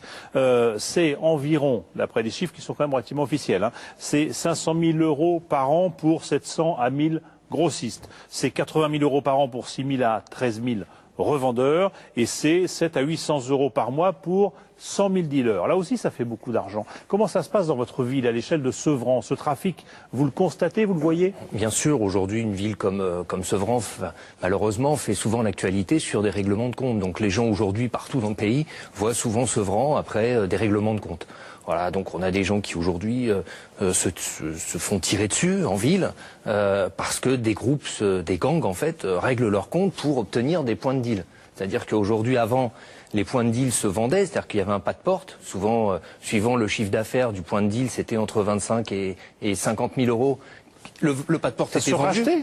On rachetait un pas de porte comme un commerce normal. Absolument. C'était tarifé. C'était tarifé, suivant le chiffre d'affaires, comme pour un commerce. Et donc, pouvait céder, voilà, on avait fait du deal à un endroit, on cédait sa place, son emplacement, et on trouvait un repreneur. Tout à fait. Tout à fait. Ce qu'il faut bien comprendre, moi, il y a une tour à Sevran, qui est le 1 à la Pérouse, dans le quartier Baudot, où le préfet lui-même m'a écrit en disant qu'il estimait 30 000 euros au jour le chiffre d'affaires de la tour. Voilà. Donc vous avez... dans les cages d'escalier. Dans les cages d'escalier. À faire de la revente de drogue. Voilà. De cannabis, hein. Chez nous c'est 95%, 90% c'est du cannabis. Et là vous dites avant on rachetait, maintenant avant, on rachète, défouraille, maintenant on tire. Alors c'est lié à quoi? C'est lié aussi à une société. Il y a plusieurs phénomènes, mais c'est lié au fait que la société française implose aujourd'hui, à tous les niveaux, qu'il y a tout un tas de règles qui sont en train qui n'existent plus, y compris dans les quartiers et dans les relations entre les individus.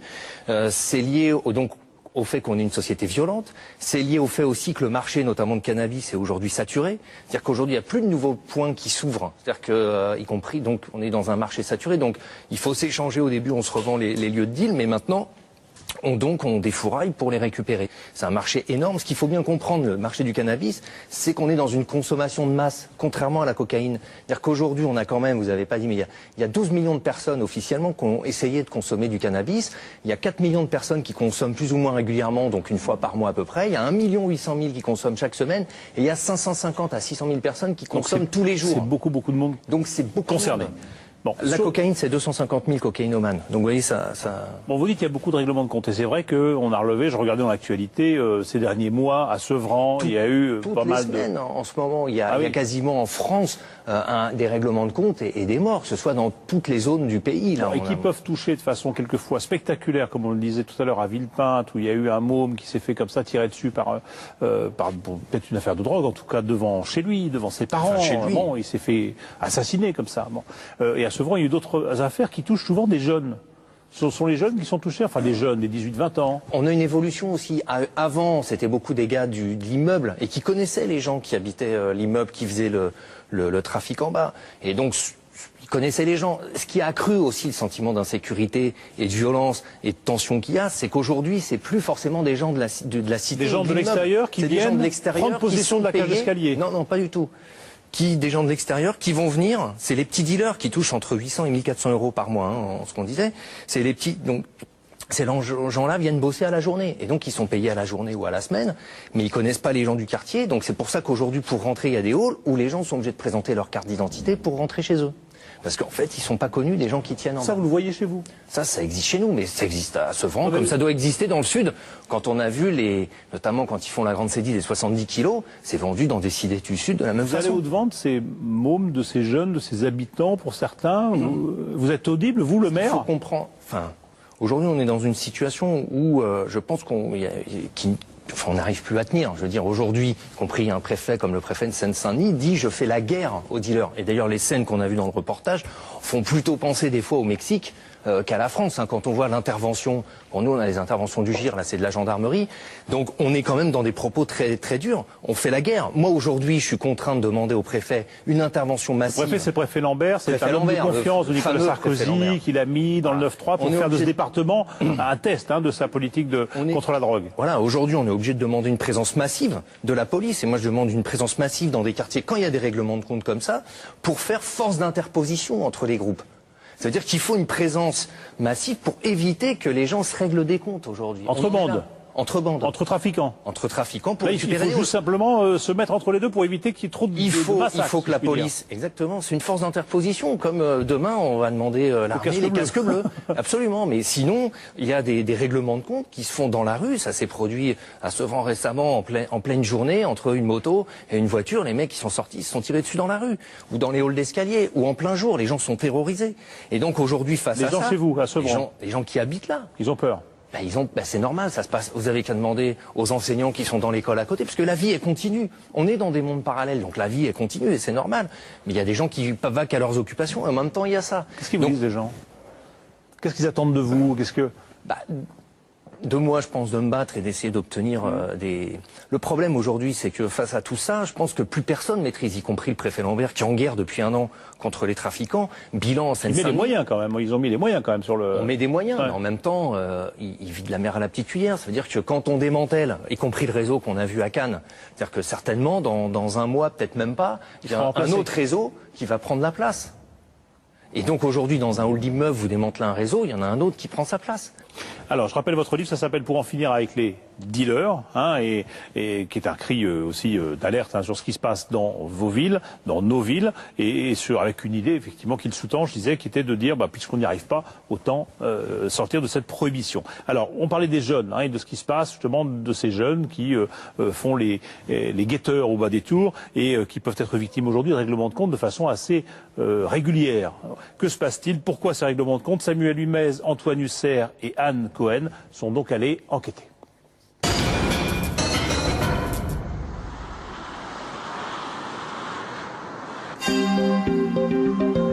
Les quartiers nord de Marseille.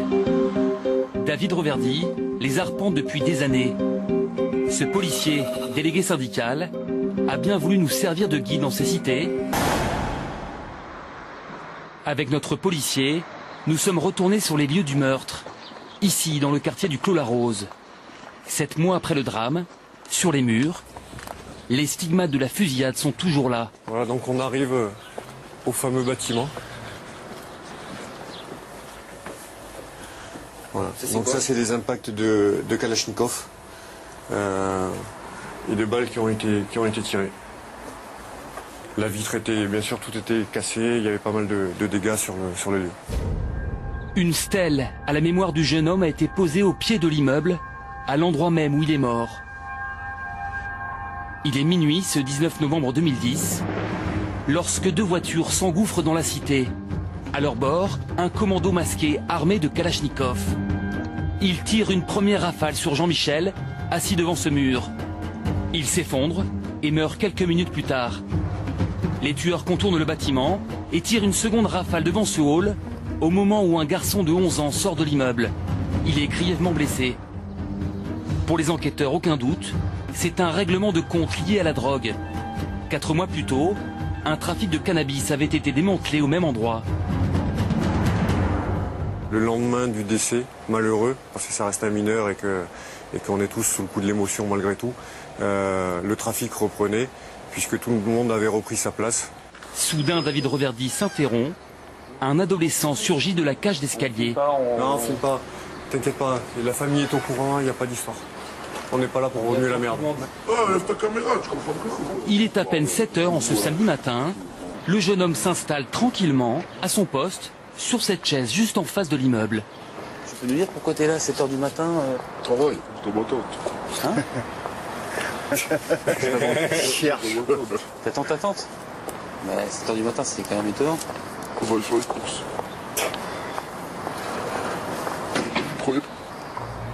Il ne prend même pas la peine de nous convaincre. Ici, tout le monde sait ce qu'il fait. Et le policier nous le confirmera, c'est un guetteur. Des chaises comme la sienne, il y en a à chaque entrée de la cité. En toute impunité, c'est même écrit dessus. Le travail des guetteurs, prévenir les dealers quand la police arrive. Un job confié aux plus jeunes pour 50 à 100 euros par jour. Jean-Michel a-t-il été tué parce qu'il guettait ce soir-là? Dans la cité, les habitants se posent la question et vivent dans la peur de ces règlements de compte. Moi j'ai mes propres enfants qui veulent même pas que je reste là. Pourquoi? Parce qu'ils me disent une balle perdue, tu es au mauvais endroit au mauvais moment. Ça peut arriver. Maintenant, on se croirait dans les gangs de l'Amérique presque. On en arrive presque là. On vient avec la peur de se faire tuer. Moi, pourtant, j'ai rien à voir, mais c'est un quartier chaud. Moi, je veux partir. Partir à l'autre bout de Marseille. C'est dans cette cité paisible que les parents de Jean-Michel ont trouvé refuge juste après le drame. Hantés par sa mort, ils ont tenu à s'éloigner de leur ancien quartier. Pour témoigner, Georges porte une photo de son fils sur son t-shirt. On ne peut pas ouvrir les fenêtres et on sait que notre fils a été tué, assassiné, sous notre fenêtre. Il faudrait quoi? On serait obligé de partir sur un crack. Et c'est plus tranquille ici. Aujourd'hui, ils veulent à tout prix protéger la mémoire de leur fils. Pour eux, Jean-Michel était un garçon calme, bon vivant, fan de foot et de boxe-taille. Un adolescent ordinaire, loin de la réputation de voyou qu'on lui prête depuis le drame. Il sortait, oui, il sortait, il allait en boîte, il allait dans des soirées, il allait au cinéma, mais voilà quoi, c'était pas un dealer. Et il ne restait jamais en bas? En bas, il ne restait... Il discutait en bas avec ses collègues, comme on vous dit. Alors, quand il est à la maison, il descend, comme moi je descends dehors, je vois un ami, comment tu vas, voilà, il discute entre eux. Et à cette occasion-là, il ne pouvait pas avoir de mauvaise fréquentation et être entraîné dans quelque chose de... Non, parce qu'il savait très bien ce qu'il faisait, donc il n'était pas comme ça. Quand il descendait, il se mettait devant la fenêtre, il s'assoyait sur le petit muret, ils écoutaient la musique, ils discutaient entre eux, puis après ils remontaient. Des parents incapables de voir leur fils autrement que comme une victime innocente. Pourtant, selon les enquêteurs, Jean-Michel avait bel et bien le profil d'un guetteur. Et c'est pour cela qu'il aurait été tué, d'après Jacques Dallest, procureur de la République à Marseille. En s'attaquant à un petit maillon du trafic, les tueurs ont sans doute voulu intimider le réseau tout entier. Aujourd'hui, on va tuer parce que c'est un ennemi, que c'est un dealer, c'est un revendeur d'un clan adverse qu'il faut exécuter pour montrer qu'on est maître chez soi. C'est pas tellement le préjudice financier, c'est l'idée que tu m'as manqué. Tu m'as trahi, tu es un ennemi, et donc je perds la face, et pour ne pas perdre la face, je t'exécute. Vous voyez la logique? Et c'est ça qui est inquiétant. C'est-à-dire que le mobile, le motif, est sans rapport avec la gravité des faits. Au Clos la Rose, Jean-Michel serait donc mort pour quelques kilos de cannabis. Mais comment expliquer que l'on tue si facilement dans ces quartiers? Nous sommes allés voir un expert en affaires criminelles à Marseille, Maître Benedetti. Il est avocat et défend des auteurs de règlements de compte. Pour lui, victimes et meurtriers ont des parcours similaires. Aujourd'hui, les auteurs des crimes ont le même profil que les victimes, des profils de jeunes individus qui sont en marge du système scolaire, en marge de l'insertion professionnelle, qui, pour la plupart, n'ont pas des casiers judiciaires fournis. On n'a pas conscience du fait qu'on ôte la vie. On appuie sur un pistolet mitrailleur un peu peut-être comme dans un jeu vidéo, et on se rend compte après coup des dommages qu'on a causés. Les jeux vidéo et le cinéma comme source d'inspiration, avec un modèle qui fascine les apprentis criminels dans ces cités. Le film Scarface et son héros Tony Montana, truand survolté, adepte du fusil mitrailleur.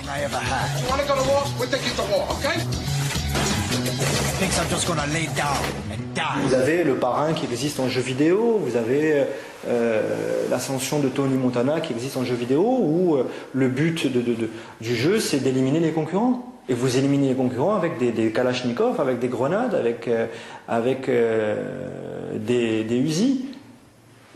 Et finalement, c'est ce qu'on voit dans nos quartiers. Du virtuel au réel, il n'y a qu'un pas.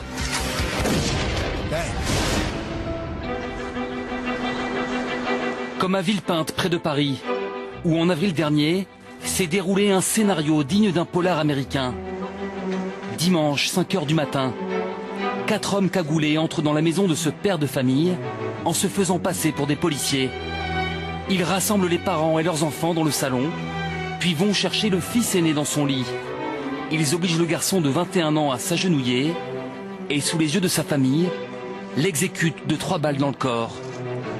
Ce meurtre et son effroyable mise en scène bouleversent l'opinion publique jusqu'aux élus.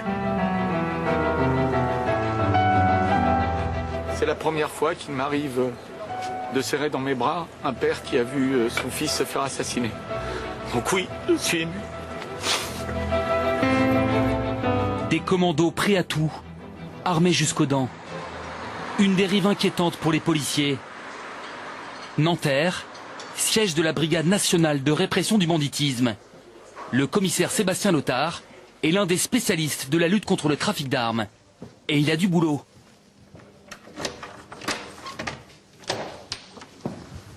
Voici l'artillerie que ces équipes dénichent dans les cités sensibles.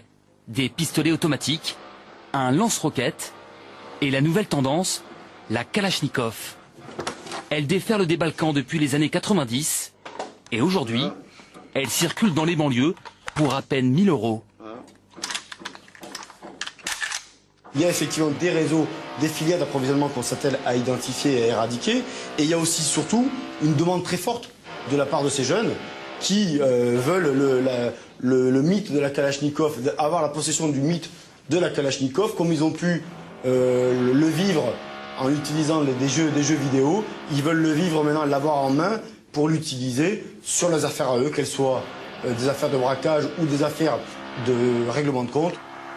Une arme très dangereuse, il suffit de regarder la taille du calibre pour s'en convaincre. Et ensuite on va comparer avec une cartouche de 9 mm pour une arme de poing classique. Voilà, je pense que là c'est la mort au tournant, il n'y a pas de difficulté là-dessus. Ce type d'arme qui pénètre dans un corps humain, c'est des dégâts irréversibles. Piquer une telle dérive. Hayat est la mère d'un des 5 criminels. Son fils Selim purge une peine de 15 ans de prison pour complicité d'homicide volontaire. Elle habite toujours la cité, à quelques pas du lieu du meurtre. Une cave où Selim et ses copains s'enfermaient tous les soirs. Aujourd'hui encore, Hayat est incapable de comprendre ce qui s'est passé. Je sais qu'il y avait un local avec une télé, un fauteuil, une PlayStation. Il y avait c'était un petit coin pour les petits jeunes de la cité, mais bon, pas spécialement mon fils, hein, il y avait beaucoup de jeunes. Mais nous, on n'avait pas le droit de rentrer, les mamans, surtout pas. Pourquoi? Surtout pas. Parce que c'est leur territoire à eux. Ils s'amusaient entre jeunes, et puis voilà. Et alors, vous ne vous inquiétez pas? Bah non, pour moi, c'était une salle de jeu. Ah, moi, j'étais contente, au contraire. J'ai dit, ah, bah, ils sont pas loin de la maison, ils sont à côté, non. Moi, j'ai rien vu venir du tout. Cette ancienne auxiliaire de vie a éduqué seule ses 6 enfants, comme elle a pu. Ouais, bah ça c'est la dernière photo que j'ai de lui, étant grand. Il a quel âge là? 17 ans. Avant la prison, Selim était en terminale. Un adolescent sans histoire, mais déjà attiré par l'argent facile. Puis c'est l'engrenage. En 3 mois, Selim et ses copains s'improvisent dealers, montent leur petit trafic. Pour se faire respecter par les plus grands, ils se donnent des airs de caïd. Attendez, si vous arrivez dans la cité, vous vous laissez faire, c'est tout de suite, vous êtes, comment dire, un petit peu heureux et tout ça. Eux, ils voulaient pas faire montrer qu'ils avaient peur, peut-être. Hein. Qu'est-ce qui s'est passé d'après vous? Bah d'après moi. Moi, je vois pas d'explication. Et pourquoi ils avaient une arme? Bah pour jouer les durs. Enfin, des durs si on veut, hein. Attendez, au tribunal, ils pleuraient tous. Hein. Ouais. Ils pleuraient tous, hein, comme des bébés. Hein. J'y étais. Hein. Ils demandaient tous pardon et ils n'avaient même pas la conscience de ce qu'ils avaient fait. Mais pour une affaire élucidée et jugée, combien d'autres où les auteurs courent toujours? À Marseille, 7 mois après la fusillade du Clos la Rose, l'enquête piétine. Sans relâche, les parents de Jean-Michel demandent des nouvelles à leur avocate, dans l'espoir qu'on puisse enfin retrouver les assassins de leur fils. Là, pour l'instant, on est toujours dans le cadre d'une instruction qui est ouverte contre X, c'est-à-dire qu'il n'y a pas de personne nommément visée, en tout cas suspectée. J'ai la rage. J'ai les nerfs parce que je veux qu'ils soient arrêtés, ces gens-là. Je veux qu'ils payent toute leur vie. Parce que mon fils, il ne méritait pas ça, quoi. Je suis à bout. Je suis énervé. À Marseille comme ailleurs, difficile pour les policiers de résoudre ces meurtres. Par peur ou pour protéger les tueurs, l'omerta règne sur les quartiers.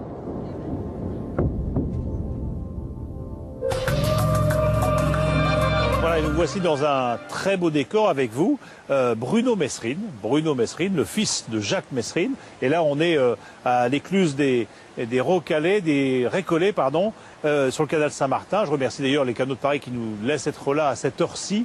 Mais voilà, c'était pour faire polar aussi dans l'ambiance. Je vois qu'on garde bien l'habitude aussi de toujours prononcer Mesrine au lieu de Mérine. Bon, ah oui, il y a un débat là-dessus. Ah, c'est plus qu'un débat, c'est une guerre. C'est une guerre parce que quand on dit Mesrine, c'est quoi? C'est les flics qui vous appelaient Mesrine? C'est les flics et les journalistes en fait. D'accord, donc ça... Comme quoi ça n'a pas changé. Ça n'a pas changé.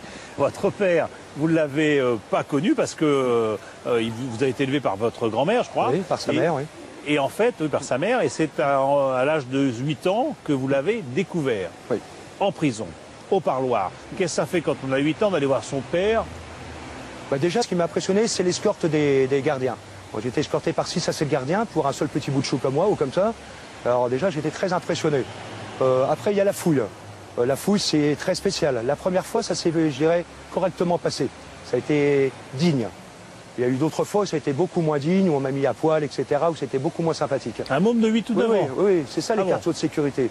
Parce que ces gens-là, à l'époque, au nom de la super sécurité, pouvaient penser qu'un petit gamin comme moi pouvait être le porteur de quelque chose. Oui, d'amener une âme aussi. Ouais. Le problème, c'est qu'on n'est pas encore devant mon père et qu'après, il y a 3 vides blindés qui nous séparent. Donc je risque pas de lui donner grand-chose. En fait, dans toutes ces visites, en fait, j'ai jamais pu le toucher. Voilà. Et on va voir quoi? On va voir un héros ou on va voir un voyou? Non, moi au départ, donc j'arrive dans cette petite cabine où la rencontre va avoir lieu. Moi au départ, je suis comme ça. Je suis pas comme ça parce que c'est l'ennemi public numéro 1, mais vraiment pas du tout. Je suis comme ça parce que je vais voir mon père, j'ai 8 ans, et je ne sais pas si je vais plaire à mon père, en gros. Je me dis, j'espère que... Vous êtes un fils qui va voir son père, tout simplement. Uniquement, voilà. Vous voulez lui plaire. Voilà. Mais de toute façon, j'ai mis très longtemps à avoir des contacts avec lui sur le rapport de son métier. Moi, au départ, je vais voir papa. Donc au départ, je suis très fier au milieu, devant les 3 vides blindés, je l'attends, et tout d'un coup, je l'entends dans les couloirs, et je l'entends gueuler. Et je l'entends dire, allez, vous allez vous dépêcher, j'ai quand même rendez-vous avec mon fils aujourd'hui. À partir de là, je suis devenu blanc, mais blanc de blanc. Et là, effectivement, il m'a fait peur. Il m'a fait peur dans le sens de... Qu'est-ce que je vais dire à ce père que je revois avec autant d'années? Vous savez, c'est très compliqué de redécouvrir un père. Bon, et vous n'avez pas été déçu par le père que vous avez... Ah mais non seulement je l'ai trouvé magnifique, beau, un beau mec, une prestance impressionnante. Il a été d'une gentillesse, je dirais, dès les premières secondes, parce que moi je m'étais un peu caché sur le côté. Vous êtes un fils de 8 ans qui voit son père pour la première fois et vous êtes amoureux de votre père et vous ne pensez qu'à lui plaire. Je suis amoureux du père potentiel que je peux voir. Du père potentiel. Après, vous allez le revoir de 8 à 16 ans ou à 15 ans. Après, il faut qu'il me plaise. Bien sûr, mais vous allez le revoir régulièrement, plusieurs fois, j'imagine, dans différents parloirs. Est-ce que ça chemine dans votre tête? Est-ce que vous dites quand même, il fait des trucs... Là, ça accélère très vite. Oui. Donc je demande à ma grand-mère ce qu'elle a réellement fait.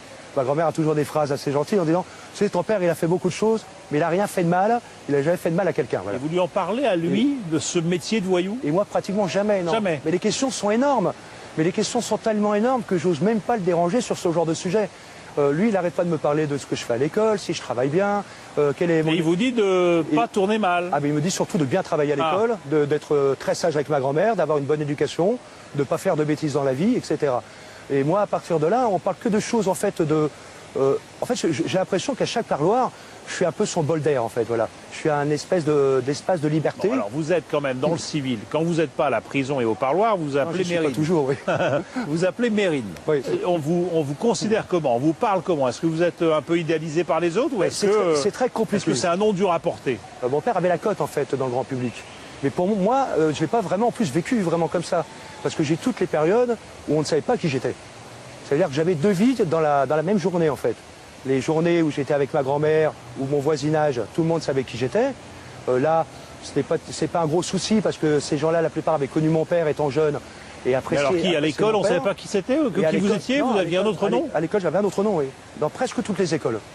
Les gamins jouaient à mon père dans le cours de création. Tous les gamins étaient fous de mon père. Moi, j'étais comme les autres gamins. Il n'y a pas de raison. Et vous jouiez à Mérine aussi? Je jouais à Mérine. Sans leur dire que vous étiez Mérine. Voilà, c'est ça le problème. Ah oui, c'est assez particulier. Comment voulez-vous que je me retrouve pas de chaque côté un peu bloqué? Vous en êtes fier de ce nom aujourd'hui?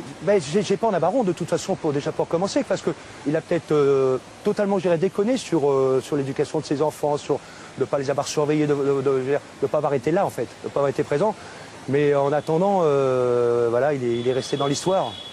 Merci en tout cas d'être venu ici le long de ce canal pour nous raconter votre vie et l'histoire de votre père. Voilà, on arrive au terme de l'émission. Merci à tous ceux qui m'ont aidé à préparer l'émission, avec une mention particulière cette fois-ci pour Audrey Goutard qui est la spécialiste des questions de police à France 2 et qui nous a aidés. Je remercie bien sûr tous ceux qui m'ont aidé à la préparer, que ce soit Philippe Visserias ou Gilles Delbos à la rédaction en chef, que ce soit Philippe Lallemand à la réalisation des plateaux, Fanny Rose Conqui à la préparation de ces mêmes plateaux. Je remercie les studios du Lundi pour le parking qu'ils nous ont donné comme décor, les écluses et les services de Paris. Je vous dis que vous disposez bien sûr toujours de notre site internet pour nous faire part de vos critiques et de vos suggestions, que la semaine prochaine, vous retrouverez Yves Calvi pour mots croisés, que nous, dans 15 jours, eh bien, nous serons juste le jour où commencera la véritable instruction de l'affaire Strauss-Kahn à New York. Et donc, nous consacrerons toute l'émission au fond du dossier. Voilà, mais la soirée n'est pas finie et je vous laisse bien sûr avec le journal sur France 2.